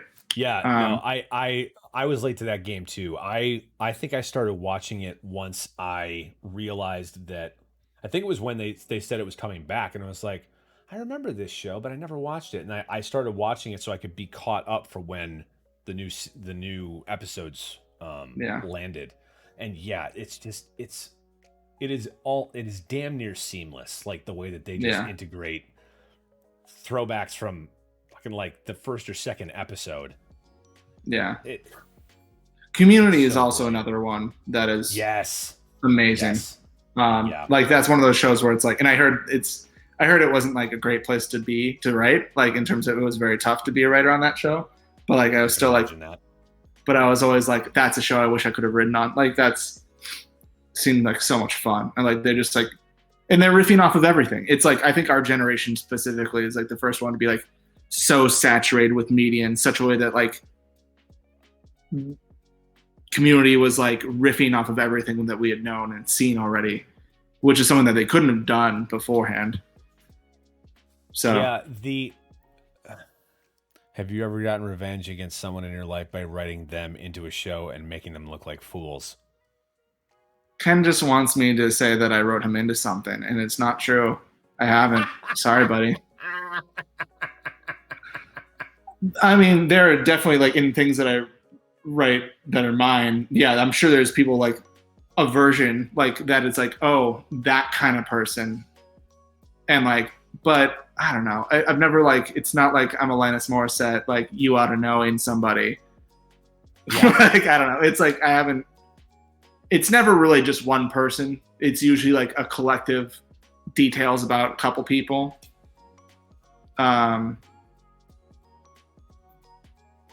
But you know, they're all based on, usually if a character's good, it's based on some sort of truth from something. But yeah. I haven't revenge ridden anybody really. Not like that. Yet. Next season somebody's gonna walk up to somebody in a bowling alley fondling them. It's like, what are you doing? It's like, it's true. Yeah. I was telling the story Ben Mellis. Oh my God. I was telling the story the other day. Do you remember when, I can't remember what movie it was. I'm still so proud of this. It's the little things that keep me happy. I can't remember what movie we went to see. I think it was a Marvel movie. But you and I were sitting next to each other, and you had bought a bag of Reese's Pieces. And I was like, can I have some? And you were like, oh yeah, dude. And you poured some in my hand, and I went through them, and I asked for another handful, and you were like, yeah, sure, because it was a big bag. You're like, yeah, okay. And I asked for it a third time. He's like, dude, come on. I was like, fine. And I pull out my own large bag of Reese's Pieces. You're like, the fuck? I remember that. Was that Kingsman? Because it might have been. I remember Kingsman. You and I went to see Kingsman. I was having a really shitty time. That was like your birthday, right? Yeah, it was my birthday. And like nothing was happening. Like everybody was busy, and I was like, I'm just really fucking depressed. And you're like, well, we can hang out. And I was like, well, I want to go see Kingsman, and we did. That movie is still in my top 5. That was a very surprisingly fun and good movie. Like I had no I think it helped that I had no expectations for it, but like it was a blast. Yeah. But but I don't think it was Kingsman. I think because we were with other people. Did we go see Days of Futures Past together? Oh, I feel X-Men? Yeah. I think you're right. I think it was. I also won a poster that night. Do you remember that? Yes, you did. Yeah. For I correctly guessed how many Wolverines or how many Hugh Jackman Wolverine appearances he made. Yeah. And I somehow got it right. Because it was an actual like you could see through it. Like if you flipped it around, it wasn't like a stupid like a corny movie poster you could get at like Spencer's. Yeah. It was an actual like print. Yeah, I remember that. I think somebody won. Was it Ken? Was it you? I was just going to say Guardians of the Galaxy. Didn't you do the same thing when we all saw Guardians? Maybe it was Guardians. Because I feel like it. I feel like it was like a newer Marvel movie. It might have been Guardians. The taste of deception is very clear in my brain. I don't remember where it was, but I do remember that moment very clearly. And being like, damn. I don't want to be rude, but he's like taking half of my bag. I then emptied like half of my bag back into Brady's. I'm not a complete asshole. Yeah. For those of you watching. Man, Oh, that God. was very good. That was so great. I had, so I should probably mention this. We were talking about gaming before this. The Pathfinder 2 game that we're playing is in the world we were playing our game in when you suplex the vampire off the cathedral opera house and went into the stage with them. Yeah, it's the same world. Is the indent still there in the opera house? Have they fixed the floors yet? Do you remember what happened after that moment? That fucking did it burn down? To the ground. Oh, it did burn down. They had to rebuild it. I still tell people about the vampire suplex. It was epic. It was awesome. Are you playing anything right now? No, I'm not. I was playing a campaign earlier, like in the first part of the pandemic. Some friends did a small one and then it fizzled out. But no, not currently in anything right now. I still remember one of my favorite memories from that specific campaign that Ken will remember. And if this is boring to anyone, sorry. But is when we had stopped the campaign right before something happened. Ken and I went to the Cheesecake Factory before the next session and like had dinner. And I was like, you know, it'd be crazy if we did something and didn't tell anybody else. And then we started the campaign and he was a goblet who was holding in a bag and it just threw the bag into the cad. And we were like undercover. And it completely blew the entire session. Oh my God. I love so has gaming, the stories, that the crazy shit that has happened in D&D campaigns, has that influenced your writing at all? Like for other stuff? I mean, like seeing those absolute batshit crazy moments play out and work. Like, has that influenced you at all in any of the stuff you've done? Yeah, like you can kind of write your way through any problem, basically, because like it's got to lead to something, you know? Right. I think that what's nice too is that like, definitely as a player, when you're a DM, part of the fun is like finding ways to surprise you or out trick you or do something that like makes you flustered. And I think that's a fun instinct to have in a writer is like, all right, here's what would usually happen. What's something you can do that's going to completely either mess that up or change things in a way that you don't expect? Because that's so big, is to find, you know, people have watched so much TV. People know what's up. They can do the beats of a story. You set up a banana in the first act, you know someone's going to slip on it in the third act. But if, you know, in the third act, instead, they pick that banana up and throw it at somebody's face, they're like, oh, that's different. Like, you gotta find, like, finding those things that are surprising is the most fun. So I think definitely the instincts of being a little bit mischievous in Dungeons and Dragons have definitely helped with that. Are there man, I feel bad. I have a couple campaigns that we have not touched this whole time and through the pandemic. Some I've been playing and then others I've just like we played once. Like I've got a group that I'm running that are all like ADs. Like we all met on Unicorn Store and we've been playing since that show because we were talking about D&D towards the end of it, to the point where Brie Larson was like, I want to play D&D, and I was like, okay. You're like, yeah. She was Captain Marvel, so she didn't have any time. I don't know if she was actually serious, but like the core of us came off of that.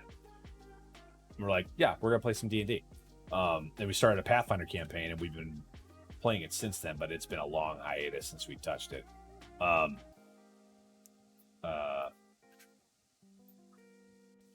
Damn it, I lost my train of thought again. I've never actually finished a campaign. I've played a few games and I've never finished a single one. Never even gotten close.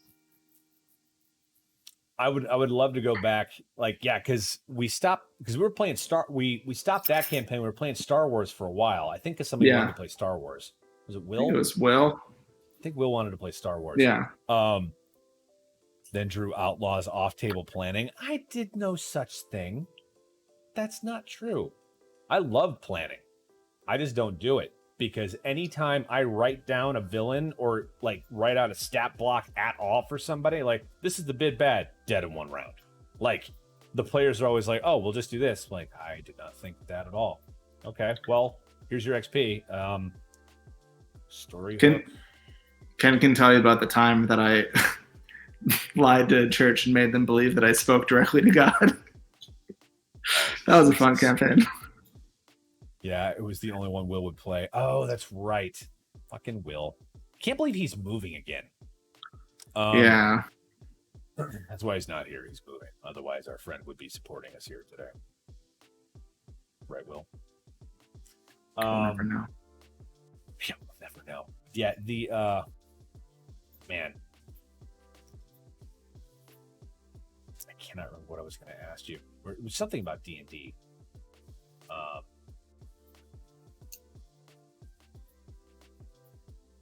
Yeah, the amount of like that's kind of where because I never took any actual improv classes. Like we did a little bit in college, but I still haven't touched it. But a lot of my improv training that I have has come from like playing games and stuff. And we can absolutely talk about it here because I mean it's a gaming channel. Like this is people are here for a reason. Brady rolled 3 20s in a row for deception, and the people who's rolling against rolled a 1, 2, and a 1 on insight. Oh, is this when Brady was pretending he was speaking directly to God? Was this in one of your campaigns? This is one of Ken's campaigns. And the whole setup was that there was an island that we needed to go to for some reason, but this church had like stopped, like there was an embargo and the church wouldn't allow any ships to go to it for religious reasons. And we went into the church to ask if we could, and they're like, no. And I was like, well, yeah, well, it was like this, I forget which guy was like, why should you go? I was like, I don't know. God told me to. And I rolled the 20. Wait, was this for when you were play testing your it was in my 4E campaign. It was before we met. You drew the church to declare it a holy site and wasn't allowing people to go. Oh, God, 4E. We definitely got to go. You guys definitely got to go. That's what happens when you're God speaking to you. That's hilarious. Yeah, some of my greatest storytelling moments have been around a table. It's definitely something that I miss. When they came back, a cult had formed on the docks to meet the Brady.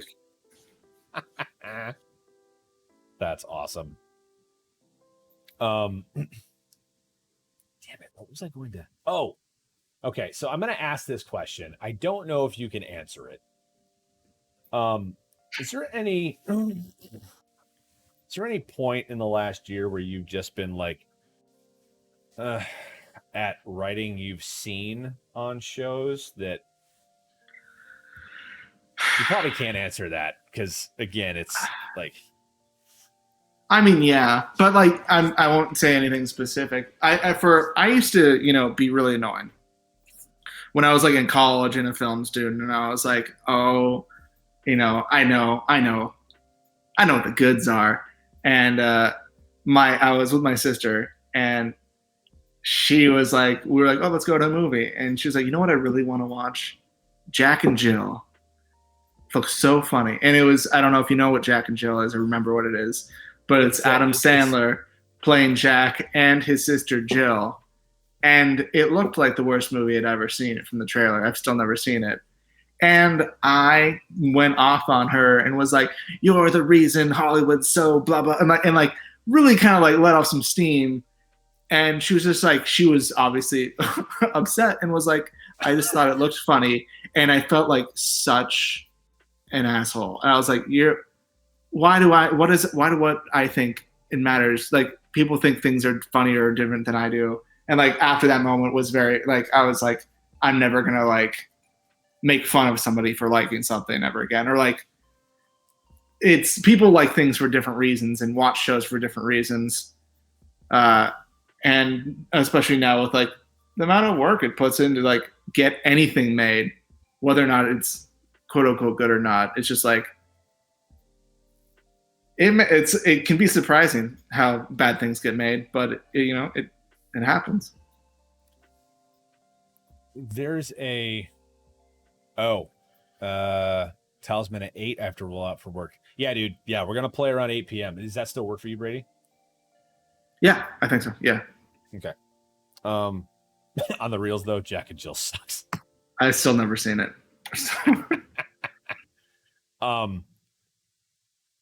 I'm reminded of a story. So Jeff Daniels was doing a play at the Goodman. It's called Turn of the Century. Night, dude. Yeah, we'll see you I tonight. can. But he was telling a story about being on the set of Dumb and Dumber, and it was coming to the diarrhea scene. Yeah.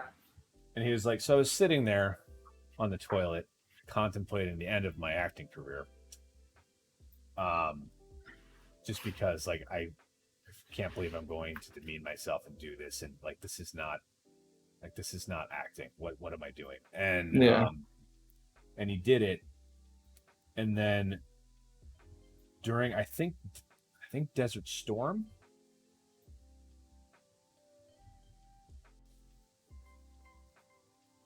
I think it was Desert Storm. He went. I can't remember when Dumb and Dumber first came out. I'm pretty sure it was, that timetable lines up. Yeah. Early 90s. Yeah, 94. I'm gonna say like. So yeah. I was gonna say 94. Yeah. Yeah, it came out in 94. He was overseas meeting troops, and like he was in the, not the triage hospital, but like he was like, there were people missing body parts and stuff, and it was just fucking gloomy. But he walked in, and like it just, almost every single one of them was like, dude, Dumb and Dumber, man, that movie, like it just brightened everything about them and changed their demeanor completely, that he was there and they could talk to them about it. And he was like, it is a, like, you never know who you're going to affect when you do what you do, and like you don't know the stories that are going to come from it, and like everything is precious, basically. And that story really stuck with me.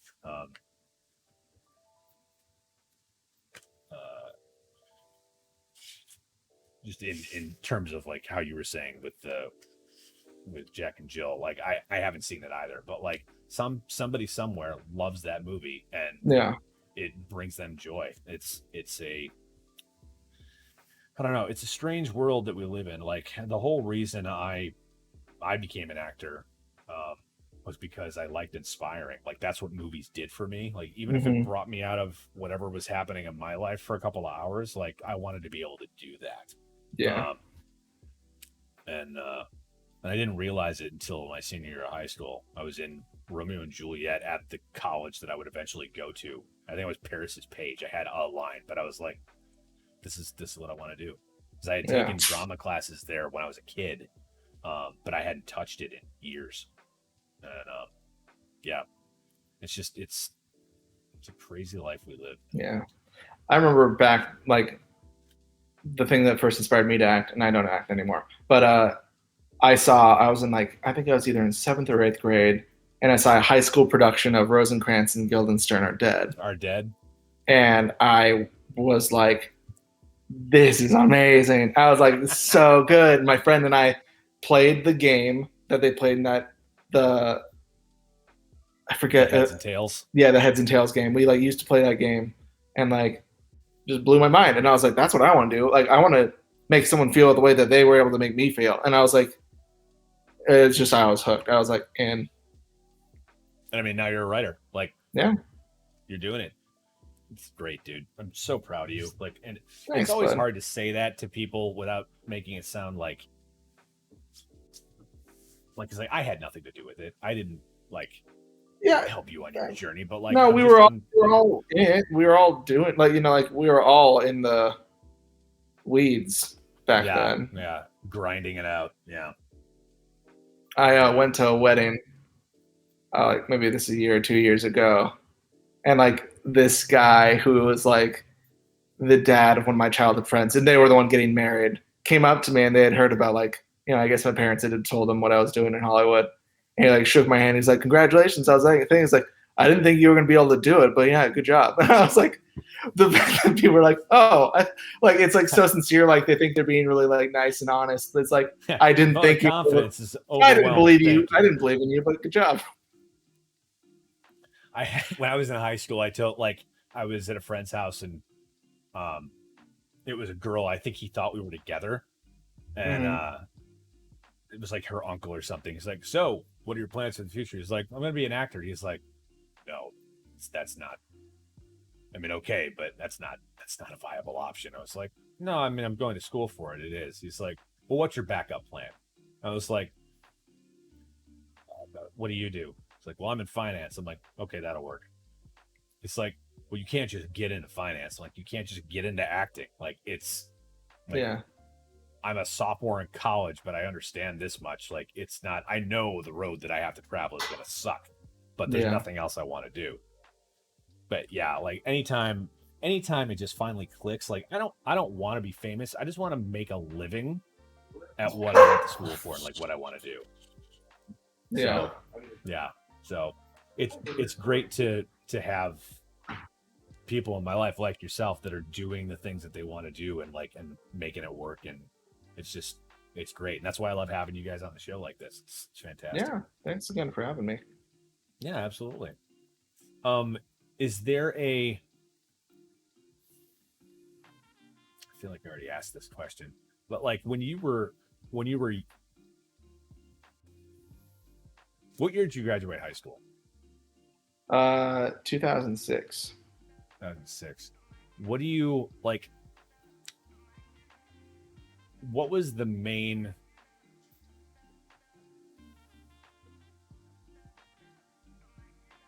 You said Arrested Development. You said The Office. Were you watching? You were watching those shows as you were growing up? No, those came later, but like I think uh, I was pretty sheltered as a kid. Like I wasn't allowed to watch the Ninja Turtles. I wasn't allowed to watch The Simpsons.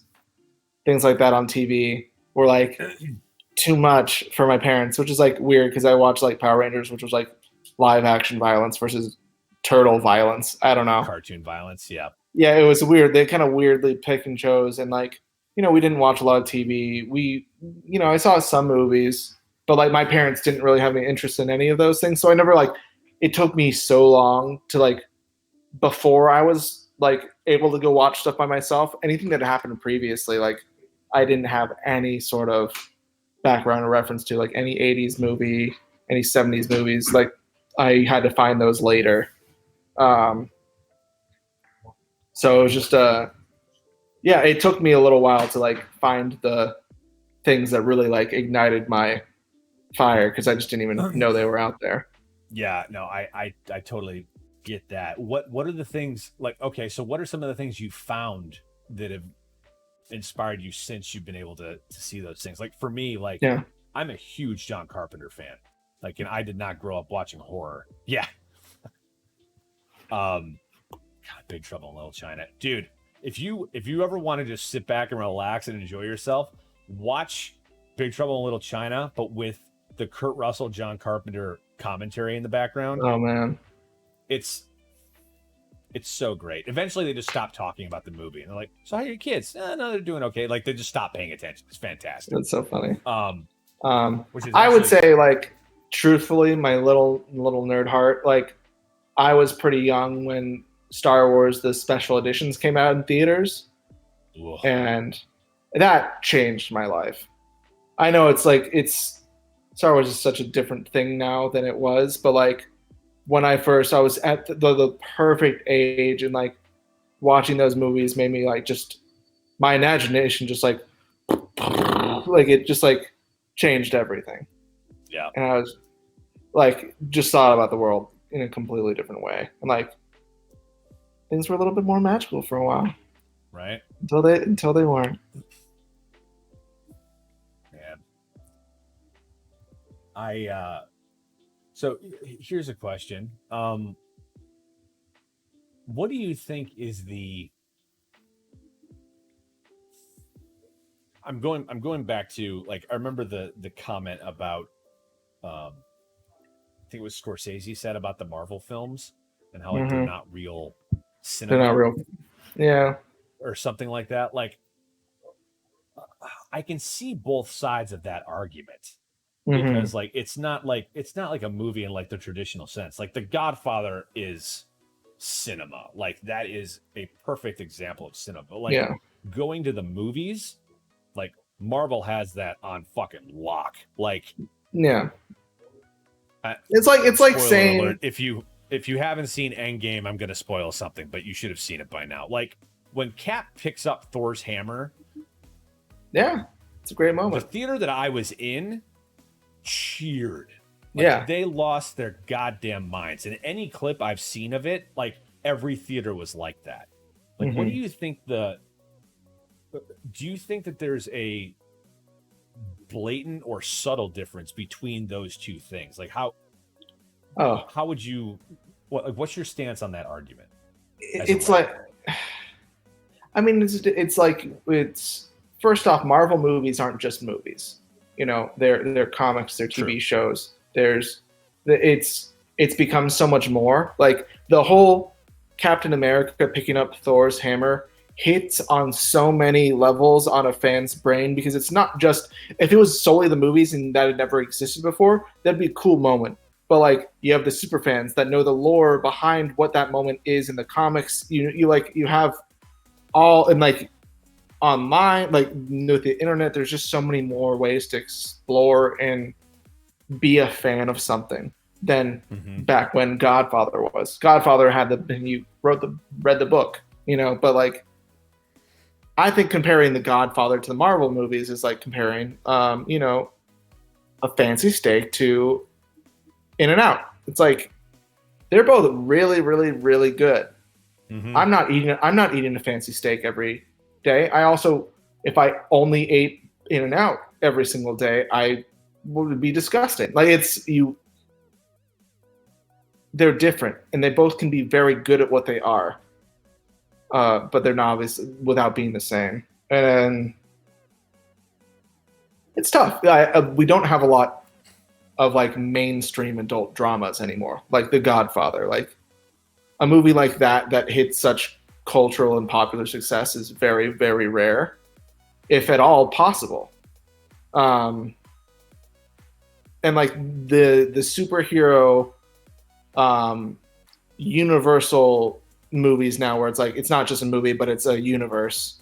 The Harry Potter movies. I mean, James Bond's been Star around for a long Wars. time, but like it's Star James Wars. Bond. Like Yeah. it's that they are doing a different thing, and it's almost like just cinematic television. It's episodic films. Um, and it means that they're making so much money, but it means that there's less money for movies that are in between. You either have like little indie darlings that get picked up, or movies on Netflix. But it's just different. It's just different now. Like I don't know if we'll have another Godfather, really, in the terms of how impactful that movie was. Mm-hmm. Just because we're in a different time. Do you feel like there's anything like Citizen Kane um, is obviously a staple in cinematic history, and like one thing that I remember distinctly from that movie is, like, it's kind of like the development of the hi hat, because they actually cut a hole in the floor so they could put the camera low enough to get a shot for one of those things in the office. Yeah. And now, like, hi hats are a staple. Like, do you think that is there is there anything new that you can do with writing in that sense? Like, is there Hmm. the other thing I was thinking about when this question came to my mind was that, like, there's a there's a YouTube video out there of parents who are my age, old, and they gave their two teenage sons a rotary dial phone and gave them 5 minutes to dial a number, and they couldn't do it because just they Mm-hmm. didn't understand how it worked. They didn't understand what the technology was, and because of, like, I still, like, I'm old enough to remember what dial-up internet is, and Yeah. one of my ex-girlfriend's little brother at the time, when we were dating, and this was before I moved here when I was still in Chicago, like her little brother saw a sign for 1 hour photo mat, and he's like, who would want to wait an hour to get their pictures? Why don't they just download them? Like, it's just Mm. there's a disconnect from technology, the way that it is Hmm. extrapolated, not extrapolated, just the way that it is. I need a thesaurus. The way technology is blown up, and just communication in general. Yeah. Like saying that I don't know that we'll ever have a Godfather again. Like, I absolutely understand what you're saying, because it's a completely different time. Well, it's the But way that like, we're never gonna have another Elvis. yeah, Like there's just so much like, and there will be major big stars, or like, but like Elvis was like a different thing when he showed up. The Beatles were a different thing, yep, but maybe we'll be saying BTS is a different thing. Like maybe that is what it is, and like they're huge. BTS is huge, but I don't know. It's strange. You were saying if there's any new things to do with writing, yeah. like new ways.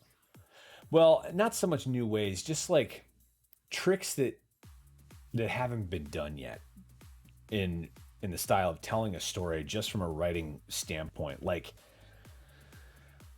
is it all just Art is dead. You're telling different? me art is dead. No. I'm well, maybe. I mean, do you feel like there are still ways that you can execute new ideas effectively without being able to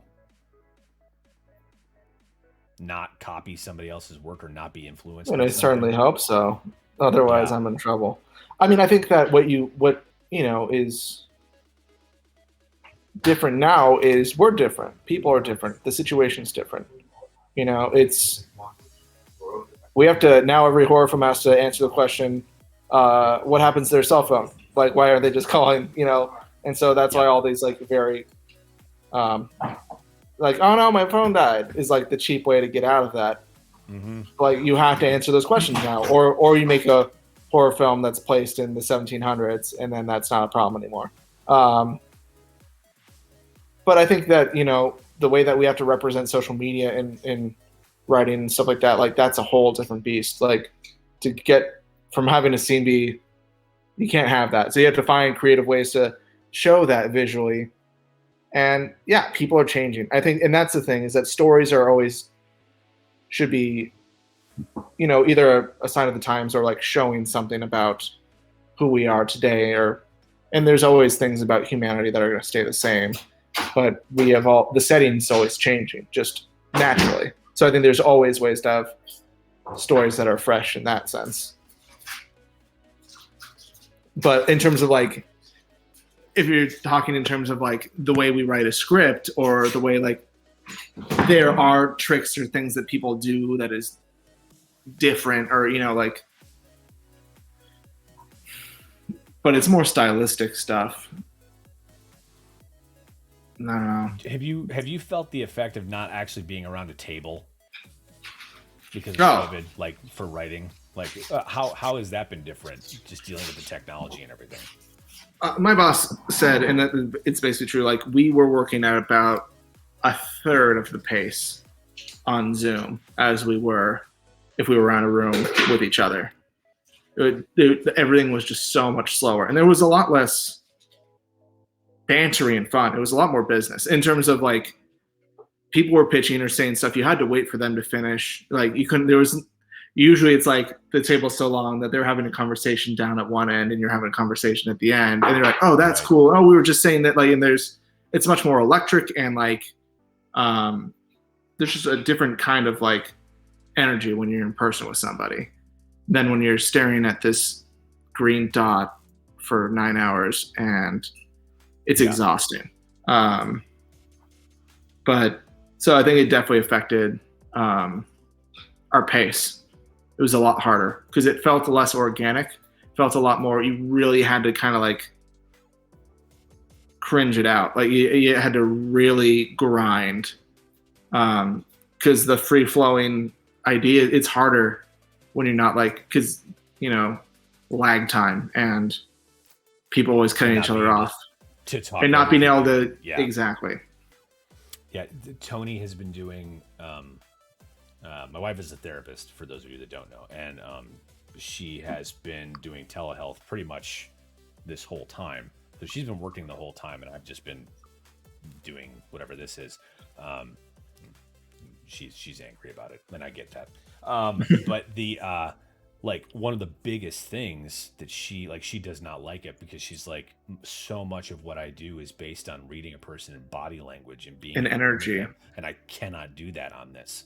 And it's like Zoom fatigue is a real thing, and I Yeah. absolutely understand that. Like it's like it's great that we're able to keep connected and everything, but like on a day-to-day basis, like not having that interaction, I can see where that Yeah. would be a detriment, not being around a table. I mean, it's kind of like the same thing as playing D&D. Like you, from being around a table as to being online with somebody, like you could still do it, but there's something missing. There's something missing from it, I think. Yeah. The intangible. Yeah, exactly. It's that lightning in bottle that happens. It happens less for some reason. Yeah. Chat, does anybody else have any other questions? I think Allie had to run to the store. Ken's gone. Does anybody have any questions for Brady or anything for me or anything we didn't cover? Ideas that you have? Do you ever watch Hot Ones? Mm-hmm. Have you ever seen that show? Yeah. I absolutely love the setup for that, or the setting for that. Yeah. That was really smart. The concept is fantastic. It's a nice way to get those people out of their comfort zone and out, like kind of off of the normal dialogue they're used to saying in most interviews, and they have to like react to the thing that's happening to them. It's very, and he also does a really good job of interviewing too. It's very smart with his questions. He's a fantastic interviewer. Yeah. And like the questions that he, like his group does their homework, like they dig deep. And I love that he waits until like the spiciest shit is going in their system where he asks like some of the deepest questions. It's just great. Yeah. Yeah, no. Well, dude, do you have any questions for me? Because we were talking about like asking me stuff. Yeah, I mean, I'm just very impressed that like I don't even know what you're able to get us together on the screen to stream. Like I couldn't even get this far in terms of like setting up Twitch stuff. That's how bad I am with technology. I have learned a lot over the last year just about making this kind of thing happen, because like it started off just streaming video games and I was like, okay, how do I put that on the screen? Yeah, I can't even do that. I mean, I have no idea. Like, and it's like now, like for this show, like the sources that I have scrolled just to put this two scene together is huge, but like I've been able to find my way around it. And I don't think Eric's here right now, but our DM for the Pathfinder 2 game, he's been doing a lot of that work because he does it for his show and the Cyberpunk show we do on Mondays. And he's built all their, and he's a graphic designer as well, so he's built all those overlays and everything, and it looks really great. Mine's pretty basic, but it's just a skill that I've picked up the last year just doing this stuff. But feels like it's just like with the DM and stuff like that. It feels like that D&D show that we did the sizzle reel for feels like it was ahead of its time. It was just almost the right time. Yeah. You know, they're still trying to get it off the ground. It's turned into something different now, which unfortunately we can't talk about. But basically, there's a show based around D&D that hasn't happened yet, that they're still hoping to make happen. But it's where I met Satine Phoenix. And I know. That's the only time I met her. And I accidentally called her Sativa once. That's very embarrassing for me. Sativa. Yeah. Oh God. And we met Sean Astin that day too. That was Yeah. fun. Yeah, I got to have lunch with him after that. It was pretty cool. Seems so nice. Yeah, the we've kept in touch a little bit. Like I told him about, because we were getting ready to do Clown Town. He's like, "Ooh, keep me posted. I want to know how that is." So he's a super cool guy. Yeah. Yeah. No. The stream channel is just because, like, and people that watch the show have heard me talk about this before, but like when COVID hit, like I lost 10 gigs inside of a week because all my stuff, staging and conventions and all that shit went away. So it just got me thinking about, well, what can I do from home? And then I started this channel just playing games. And then Eric started his stuff, and I found out there was a whole thing for like people do cooking shows on here, and yeah, they do everything. He does cooking, he does gameplay, he does a bunch of shit. And I was like, well, I'm not really a great cook, but I mean, I've always wanted to, like, whenever I'm teaching, whenever I'm doing like just talks with students, whenever I go back home or something, like there's usually a bunch of questions they have about the industry, like just breaking down like how a film set works. Like my buddy Scott, I went and did like I was there as a special guest for his stagecraft class. I'm like, so what is, like, how does a film set different from theater? So I broke it down. I was like, okay, so you've got producers, and this is called Above the Line, and we just went through it, and I was like, that could be a cool show. Yeah. So I just started doing it, and then, like we were talking about beforehand, like having a guest on, like we're already at 2 hours and 20 minutes, and like it's not that difficult to make that time go if you have somebody to play. It really just kind of goes away. Yeah. Yeah. So it's just it's fun. I enjoy doing it, and I don't know. We'll see what happens with it, but I mean, it could be something once the world stops being on fire. And have you gotten the vaccine yet? Not yet. Unfortunately, I don't have a condition, and I don't do the work that allows. That's not an unfortunate thing to not have a condition. Well, no. By the way. I mean, yeah. I mean, it's true. That's true. Oh God, like, unfortunately, I don't have a condition. Fortunately, I'm not sick or dying. No, you're absolutely right. But like Tony's a therapist, so she was able to do hers already. And there's even like down in San Diego, if your body is above a BMI level, like you can go get it because it's a health concern. But because we're in LA and there's so many people, like I haven't been able to find an appointment yet. But April 15th, I think, is when it becomes available for everybody in LA County. Yeah. So I'm gonna try and get it done then. Yeah. Well, I will get it done then. And I'm gonna try and get on the list as soon as possible once that comes through. So not yet, but hopefully once that happens, like once it's being able to be distributed to everybody, some of the work that I was used to beforehand will come back. I've done a couple of background gigs, and but like none of the staging stuff, none of the grip stuff that I was doing before. Because like I had 3 days with the local 80 before everything went down, but because everything went down, those have fallen off my list, so I'm back to zero because they only last for a year. Yeah. So I'd have to start over on that if I wanted to.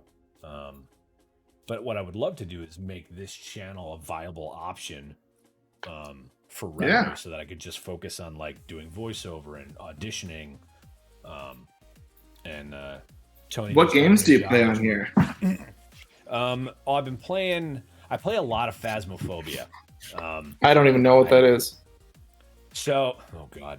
So Phasmo is it's a game where you play ghost hunters, and you have to go into, like, there's a couple of houses, there's a couple of farmhouses, there's a high school, there's an asylum, there's a prison, but you go into this deserted space, and you have to figure out what type of ghost is haunting the space. Oh, nice. Before it gets pissed off enough to try and kill you. But like you show up in a van, you have a bunch of like equipment, like there's a thermometer. So you're Scooby-Doo. You're Scooby-Doo. Yeah, you but with murder. Scooby-Doo. Yeah, and it's I do that game a lot, but I also use they're called Stream Loot cards, and Hmm. basically like for Twitch you have ways you can support a channel, like you can cheer with bits, or you can subscribe to the channel, and those are all great. But Stream Loot cards like is another way to support the channel, where like you buy a pack of Stream Loot cards and then you can play them while I'm playing the game, and it makes me do shit like Hmm. for Phasmo, I've got a bunch that are like, you can't use a crucifix on this job, or like if someone dies, you have to give them a candlelight vigil, or motorboat the ghost. That's one of the latest ones I did because What? Tango was motorboating a ghost when I took a picture last like 2 or 3 times ago we were playing. I was like, well, I'm making this a card. So and you can make your own, but it's just a way to support the channel, and it's a much better revenue option for the person on the channel, because Twitch keeps like 50% of everything that is Oh wow, really? done on the channel, which I understand. It's a business, they have to do that. But like Streamloot cards are great because you get a much bigger percent of the revenue that is spent on them. So like if you're Yeah. just a regular streamer, it starts out you keep 70%. If you hit affiliate, it's 80. If you hit partner, it's 90. And I'm getting Wow. pretty close to partner on so far, so that's pretty cool. But like they have decks for fucking Sea of Thieves. They have them for Warzone. They have them for a bunch of stuff. So I've got, and I can only have 3 decks right now. So I have a horror deck, which is pretty much just for Phasmo. I have a Warzone deck, and I have a Sea of Thieves deck. So I've been playing a lot of Phasmo. I play a lot of Sea of Thieves. Hey, what's up, Mr. Luke? Um, do you have any questions about writer's room for Brady here? We're talking script business and analysis and stuff like that. Oh, that's a question. Have you had to break down? I mean, I'm sure you have for the treatments that have been written, but like, how much? Like, what do you have to do to break down a treatment for a script, or like, have you converted any uh, adaptations from novels or anything into strips? Like, have you had to do any of that work yet? No, I haven't done any adaptations. But let me see. I've had to. I've written an Olive Garden commercial. That was fun. That's Uh, amazing. I We also just had there's Olive Garden the other night. there's also Roast on sticks. for Grownish. They also have like on their Instagram. They have these like Grownish text chats that like play after the episodes. That like it's like a bridge between our show and Blackish, and that's Oh, been nice. fun.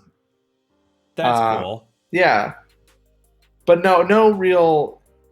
I haven't adapted any or had the chance to adapt anything because I'm too low level. I feel like they give that to like hire people. More the There senior are jobs spots. where you go in and it's basically like a cattle call, and it's like, all right, someone's got uh, someone wants to make a movie about Lincoln Logs, and yeah, I'm sure they send every writer they can to like pitch what their take on what Lincoln Logs the Lincoln movie will Logs be. would be. They're making a movie Are about the Rubik's Cube. you serious? And I don't know if it's like about the guy who invented the Rubik's Cube or if it's like some sort of like universe, but that's happening. There was a script that was bought about the guy who invented Flamin' Hot Cheetos. Seriously. That's real. I'm sure that's actually going to be good. I'm excited for that one, to be honest. How do you, so okay, that's a good question. So let me tell you the story behind the story. So we watched Clue the other night. Actually, I think 2 shows ago I was talking about Clue, but we just watched it on Monday on Norse Foundry's channel, which is where we do our cyberpunk show. And Eric hates that movie because he had to do, like, they basically played it in his homeroom A of lot. senior year, like every day. Oh, And the my teacher God. played it so that eventually they just get bored with the movie and do their work because they weren't allowed to talk. He's like, I've seen this movie 66.66 times, because they would start like the first Monday he started it, and then like they got as far as they did, and then the next day he'd just pick it up from the beginning, or pick it up from where we left off. They would just keep Oh, I going thought it was like the first 15 minutes of Clue over and over and over over again. and over and over. Yeah, no, he kept splicing it out.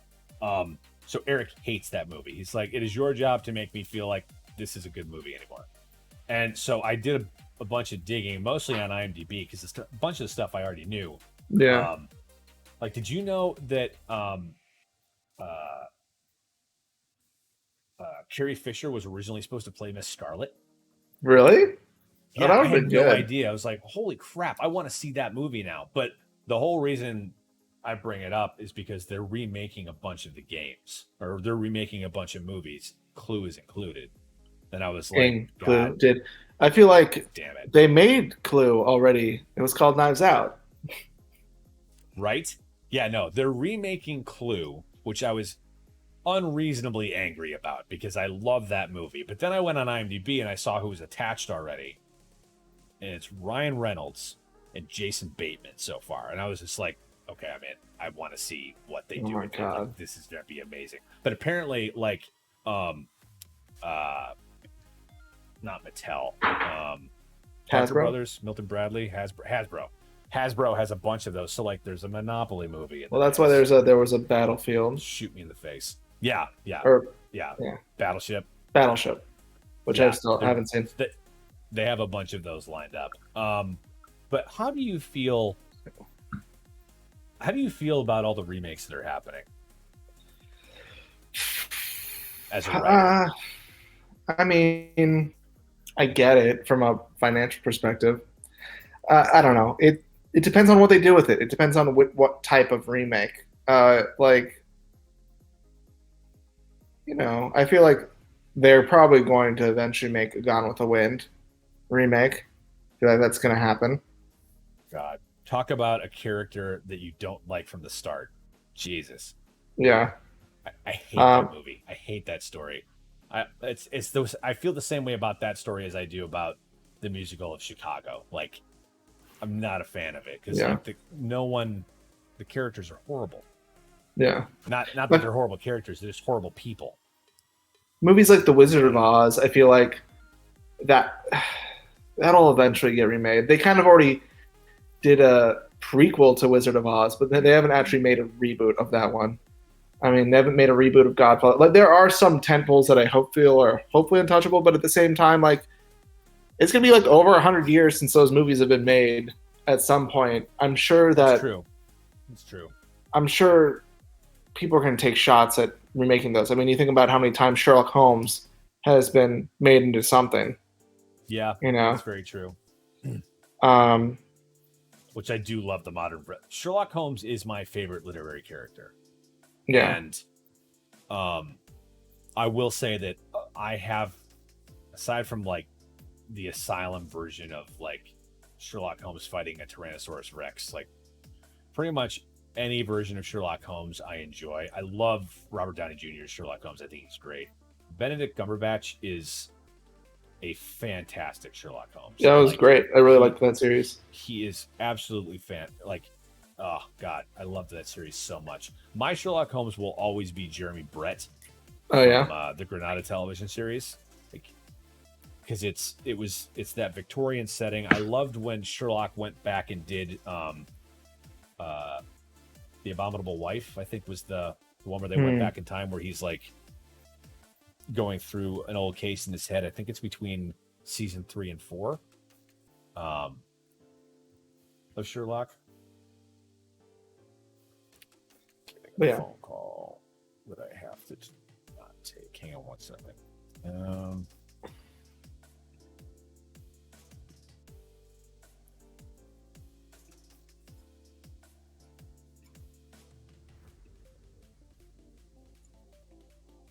Juke. So yeah, I see the value in that, is because I mean a lot of those stories are pretty timeless. Yeah. And obviously they're able to be updated. I So think what yeah, I worries can. me more is the Snyder cut. I I think Yeah. Did you watch it? I watched some of it. I saw the original Justice League on a plane, and that was enough. Like, for me, like, and I didn't see enough different. And I feel like I don't need to watch a longer version of that movie when I already know enough about that movie to know it's not for me. Like, and I think that it's setting a weird precedent of like, are we now going to get an influx of all these movies that maybe didn't do as well as they thought they would do? But then they're going to say, well, now we have the director's cut, and now it's this better version. Give me more of your money. Like it just feels like now we're getting like these mutated versions. Like I don't know. Like theater used to be, it's like, every show is a different show. It's a live show. You see it. There are different things that happen that make a show unique Yep. and different. But like there was something about a film being timeless, and like you get this one chance to make this film, and this is the film we make. And Yep.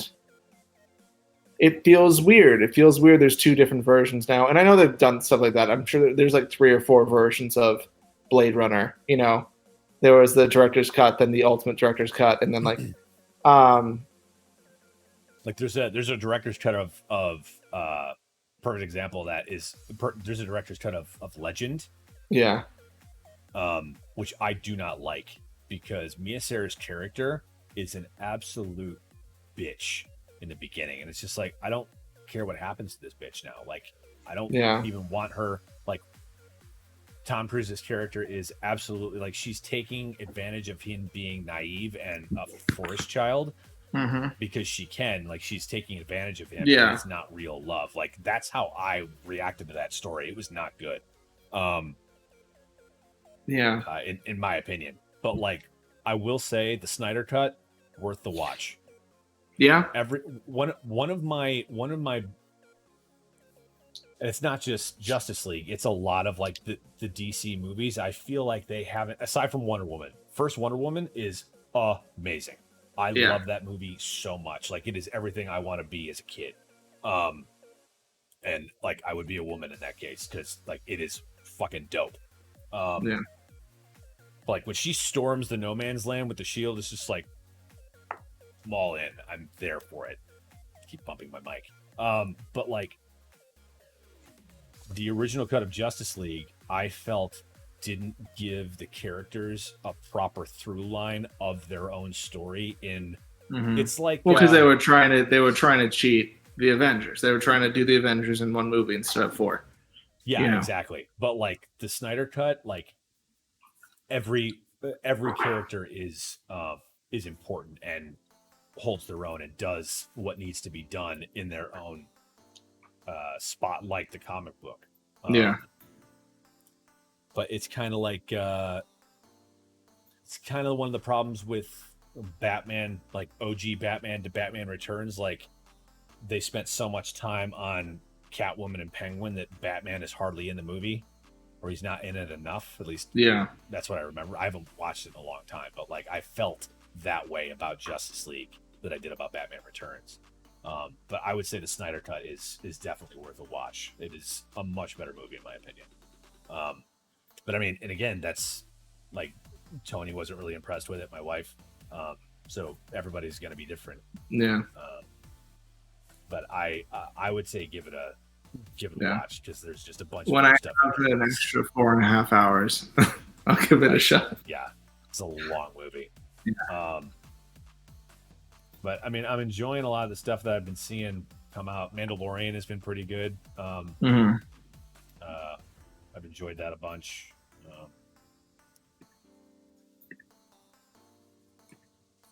I don't know. I'm excited to. Here's a question for you from a writing standpoint. How did you like? Are you caught up on Mando? Yeah, I watched the whole second season. Yeah. Okay. How did you feel about them bringing Luke back? Spoiler. I thought it was fine. I think. Sorry. I mean, I think that I was actually more impressed by the fact that they brought in the Dark Troopers because I'm a fan of what's the game called? That was like on PC when I was a kid. But like that was like a deep cut for me that I was like, oh, nerd brain activated. I felt like you talking about Jedi Knight 2? Yeah, or the first one. Jedi Outcast? Not Outcast. There was one before that. I think it's Dark Troopers. It doesn't matter. Oh.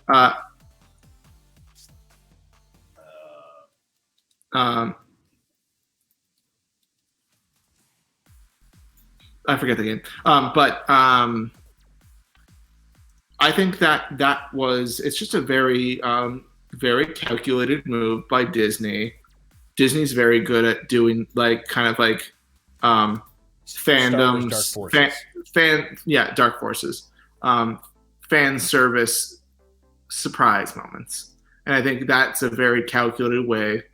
I didn't see any inspiration from it. It felt very, um, it felt a little, I wouldn't say cheap, but I don't know. It didn't. The internet reacts is like the internet is always two things to reactions of things. It's either oh my god this is the best thing ever, or oh my god this is terrible. And I don't think Right. it was either of those things. I think it was a fun choice, but it wasn't mind blowing. It wasn't the greatest moment of my life. It was a safe choice. It was Would you say safe, that? and it was a safe way to get an exciting reaction out of their fans, is what I would say. But to be fair, I would prefer that moment happening 30 times than to what happened in the most recent movie.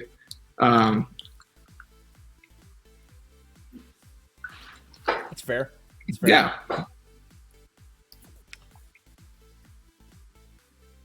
Like again, I don't want to. No, it's fine. It's fine. What's your favorite Star Wars movie? Probably Empire. That's the safe answer. I think Yeah. number 2 is a lot more interesting. I think The Last Jedi. Is that the second to last one? What's the one that happened right before this? Last Jedi. Yeah, Force Awakens, that- Last Jedi. That might be my second favorite. And that Yeah, wasn't Last always Jedi the was- case. There were some things that I was not okay with or not happy with when I first watched it. But I've come around to a lot of it. Okay. What about you? Empire's definitely up there. My favorite growing up was Return of the Jedi. Like, especially after the first hey, what's up, Bear? Revenge of the Sith is actually good, and you can't tell me otherwise. I mean, judging. I'm judging. Revenge of the Sith, I mean, Revenge of the Sith should be good, because they brought fucking Tom Stoppard to come help with that strip. Like, Revenge of the Sith should be good. Fight me, Allie. It's not how you spell Oh fight. man. Oh, I want to have this. This sounds like a fun topic. Now people are talking. I really like Rogue One. I have high ground, Anakin. Last Jedi, I really, really enjoyed. I enjoyed seeing old Luke. Like, that was cool. I thought it was like I was really excited when Luke came on screen for Mando. Mhm. But then after I had seen it, I was like, that was cool. And that was just kind of like, it was a really safe choice. Like my buddy Eric, he wasn't a fan of it. He was like, why do that? There were so many other Jedi that are still alive from like Rebels or like anybody else you could have brought in. Like they could have done something with that. I was like, no, that's true. You underestimate my power. Bunch of rain. I want to answer Sure, some of Wayne these fanboys here. responses from your comments. Rolling First my eyes off, so hard. so Allie, you did not like Last Jedi or Sith. Is that what I'm gathering? I think she's judging Revenge. I think she's judging Bear. No, but she's saying a bunch of Ryan fanboys, and he did the second movie. Oh, rolling my eyes so hard. Yeah, Allie, how do you feel? So I have a spreadsheet. Perfect way to start. Oh my god. I have pulled a large variety of people. I'm so excited to hear what you have to say, ranking the movies. Oh man. Yeah, send it. I'm here for it. I have the definitive list. All right, let's get those rankings. While she's typing all that out, because Yeah. I'm sure it's a little bit, I will say something that I haven't done yet that I'm interested in doing is watching the machete cut of Star Wars, which is Oh yeah. I think you start. I think it starts episode 2, episode 3. You go. You You go cut back to 2, the prequels, right? 3, 4, 5, 1, 6. Oh, weird. Because like between Empire, like it jumps you back to see where Vader came from, and I haven't done that layout yet because I haven't watched the pushes up the glasses. So, Allie, I heart you so much. Yeah, I'm here. Send it. 11, Attack of the Clones. Are we going from Already wrong.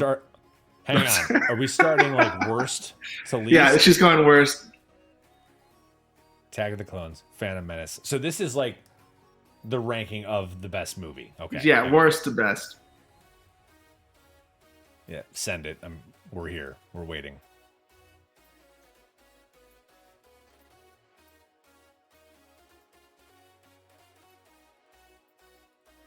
I mean, nothing absurd. I can definitely.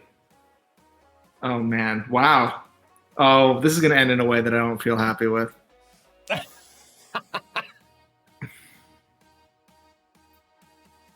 Revenge of the Sith, Solo, Last Jedi, Rise of Skywalker, Rogue One, Force Awakens.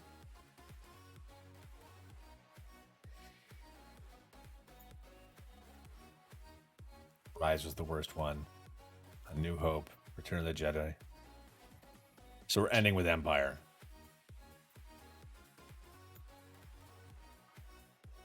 That's fair.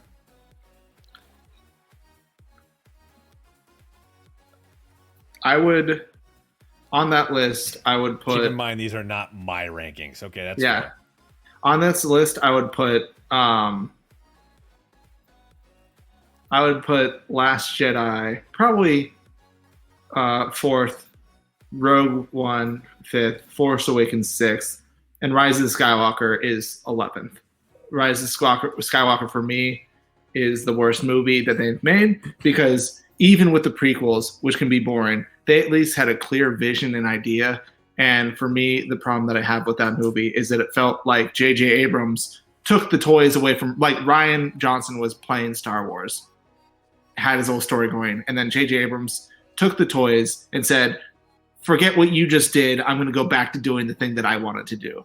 And there was no, like, it, and they, I mean, from a writing perspective, they cheated a lot of stuff, and there was a lot of sloppiness.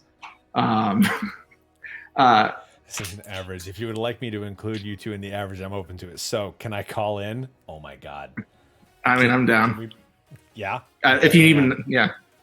Oh yeah, we can totally do it. Allie.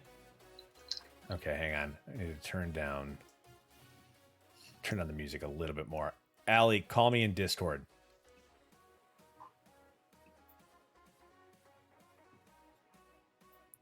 Or actually, I'll call you in Discord.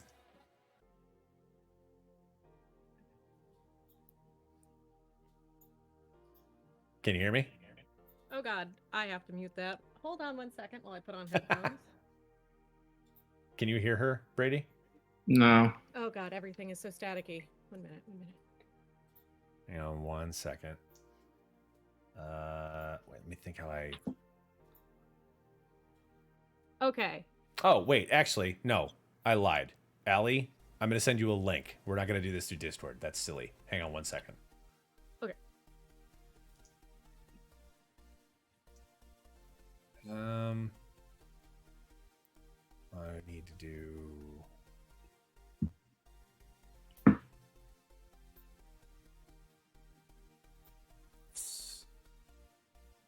Allie, I'm sending you a link for OBS for Ninja.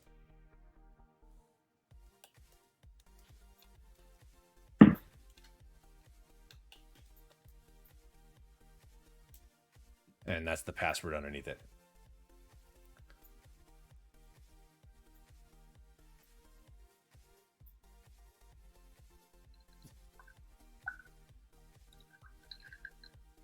I can just have her pull the Eric.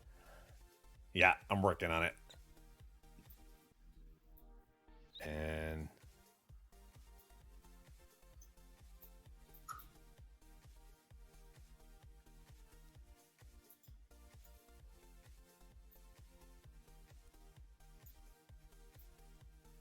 Can you hear me? Yep. I can. Let me see if. Oh, cracking the knuckles, ready to go. Okay, so I need to. Hang on 1 second, Allie. I need to add you.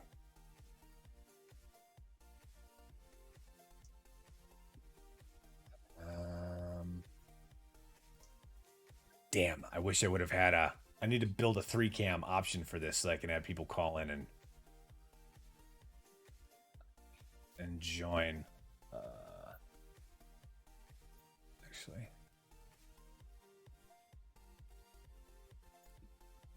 Bum, bum, bum, bum, bum.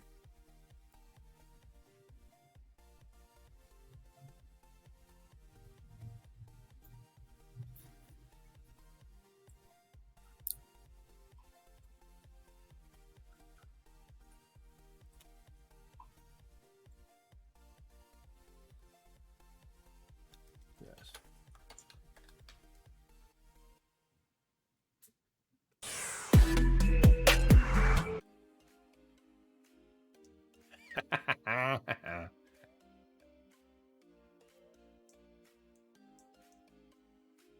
Oh crap! I need to be in studio mode for this. Hang on 1 second.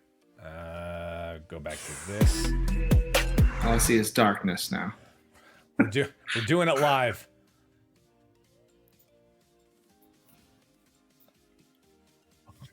All there is darkness.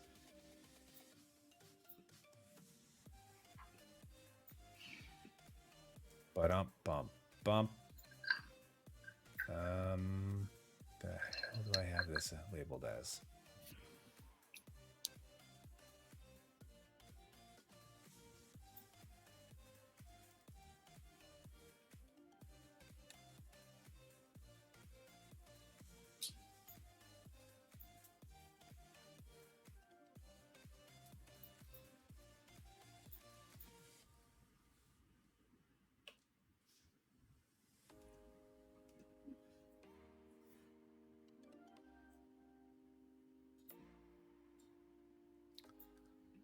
All right.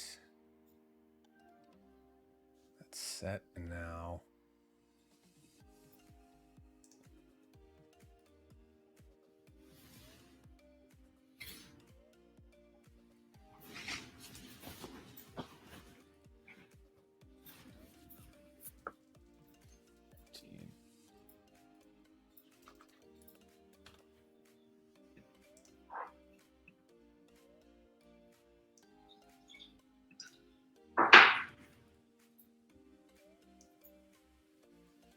Sorry, gang. We're close. We're very close. Is that okay? So, Allie, I don't know if we're gonna have you. Well, actually, no. Screw it. I'll do.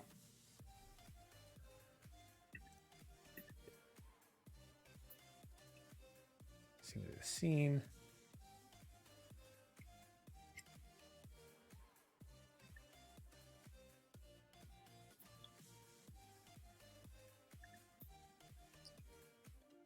Boom.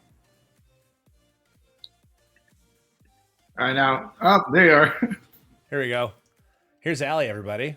Oh, there's a spider on my wall. Look at that.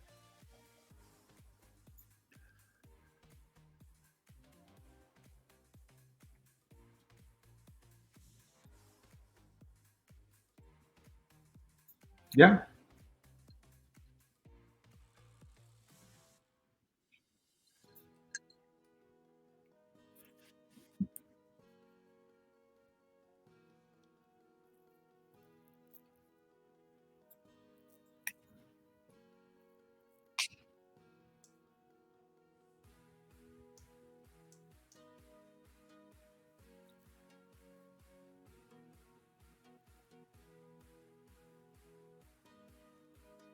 Well, I mean, the problem is that they didn't have a clear plan for all three, right? That's the real problem, that they didn't have a plan.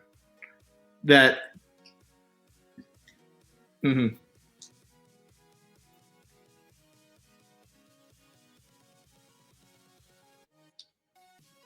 Yeah. No. And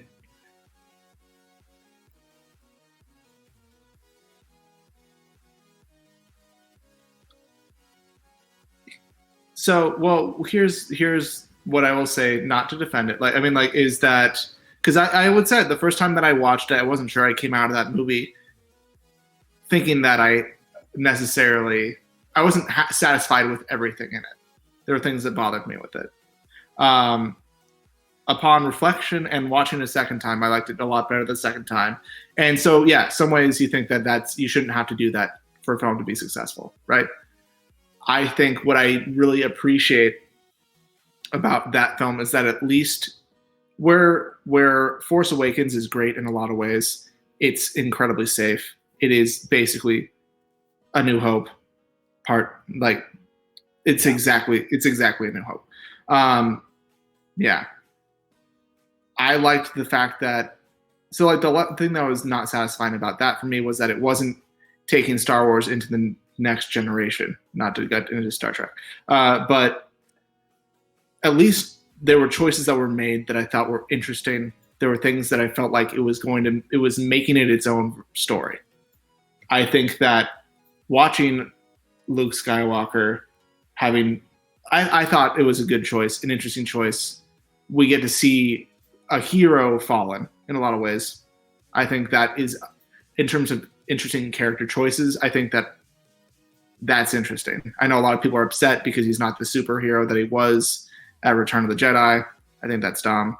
I also think that Rey not having a superhero lineage is way more interesting. Like, I think being like your parents were nothing is what should have been real and true. And having, a massive Sith Lord be your grandfather is such a bummer. So I think that the choices that it made, and obviously that movie would have looked a lot different had Carrie Fisher not passed away. Yeah. But what I respect about it is that at least it made choices and took something in a different direction that wasn't just a repeat of Empire Strikes Back. So to that, it gets in. And I will admit that I look for different things in movies now than I would say like a normal fan does. Like I'm into weirder stuff or stuff that's different because I've seen all this stuff, and that's not a brag, but it's like I've seen too much stuff and I know how things work, that it's the things that are different that can surprise me and really inspire me. So that's also, I give it more credit probably than a normal person would. I think the problem with Rise of Skywalker is that it tries to like breakneck bring it back to the first movie and also add all this other stuff, and it's just poorly written. There's so many things that it's not just one thing that makes Rise of Skywalker bad for me. It's almost insulting in some ways, I think, to the viewers. And I can get into that a little bit more if you guys want, but we can go ahead.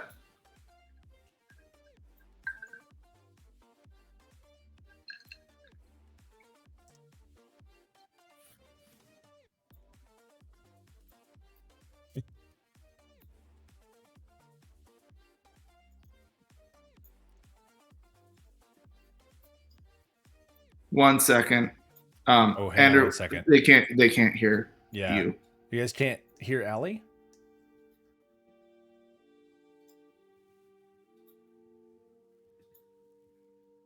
Oh, that's not good. Why is that happening?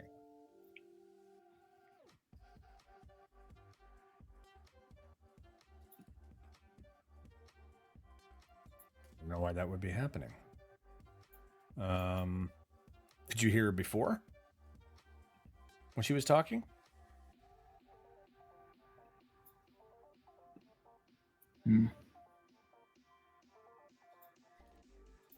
No? You couldn't hear anything she's been saying? How about now? Can you hear her now? Allie, say something. No? You couldn't hear anything she's been saying? How about now? Can you hear her now? Allie, say something. No? You couldn't hear anything she's been saying? How about now? Can you hear her now? Allie, say something. No? Well, shit. Yeah. I thought maybe I could do this on the fly, but apparently I couldn't. Damn.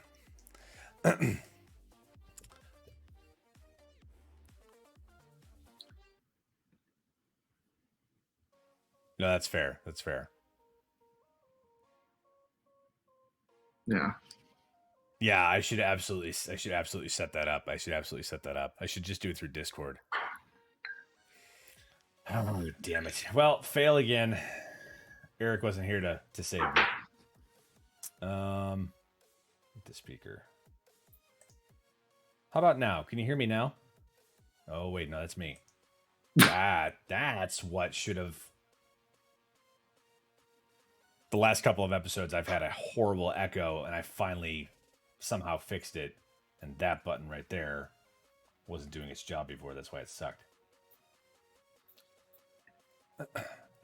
Basically, Allie said some great things, and you'll find it on the B side. Yeah, F in chat, absolutely. Well, thanks for attempting to call in, Allie. I'm sorry I wasn't able to make your voice heard. Shit. Fair enough. Sounds good. Hey, bye. Oppression. Yeah, way to silence female voices. True. Listen, that is not what is happening here. Fuck you all. Wow. Well, we just hit 3:00, so Brady, I'll let you go because I know you have other stuff to do, and we're gonna. I think I'm gonna stream Talisman tonight. Oh God. If y'all want to watch that, yeah. Sorry for breaking your stream. It's fine, Allie. You're all good. Yeah, maybe somebody will get the party foul cup again, and it'll be great. I will say, I really enjoyed, just since we're on this subject, I really enjoyed the fight scene between Rey and Kylo in Force Awakens, because there is so much going on in that fight.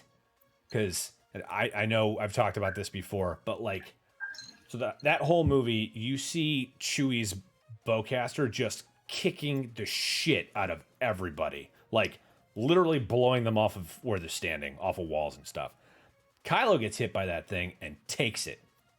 Not only that, but like he uses it because the Sith are all about passion and not like serenity. Like he's punching the wound as he's fighting to like keep himself focused and like in the battle, which is why he's distracted, because he should beat Rey hands down because she has no training whatsoever. But because he is brought down from his baseline, they're equals. And so that fight has just a ton going on. Also, he's trying to turn her at the same time, so he's giving her time to act and react. So there's a ton going on in that fight that I really, really enjoy. Rey should still have lost, though, in my opinion. Do what now? I said Rey should still have been the one who lost. Yeah. And yeah, but that's my personal opinion. Anyway. Well, Brady, thank you so much for coming on, dude. Thanks for having me. Great to talk with you, and I hope it didn't seem like it was running long. Flew by. Rey Palpatine. Yeah, I know. All right, I'm leaving. On that, I'm going. But yeah, thank you for being here, dude. It was super cool, and I'm excited to play Talisman tonight. So sounds good. All right, see you later. Yeah, thanks, dude. Peace. Bye. All right, gang. Well, that's A&I today. Thanks everybody for hanging out, and I hate her. You have a lot of feelings about this bear. Yes, Allie. You know what you need to do, right? I mean, there's a lot of things that I could answer this with, but what exactly are you speaking of?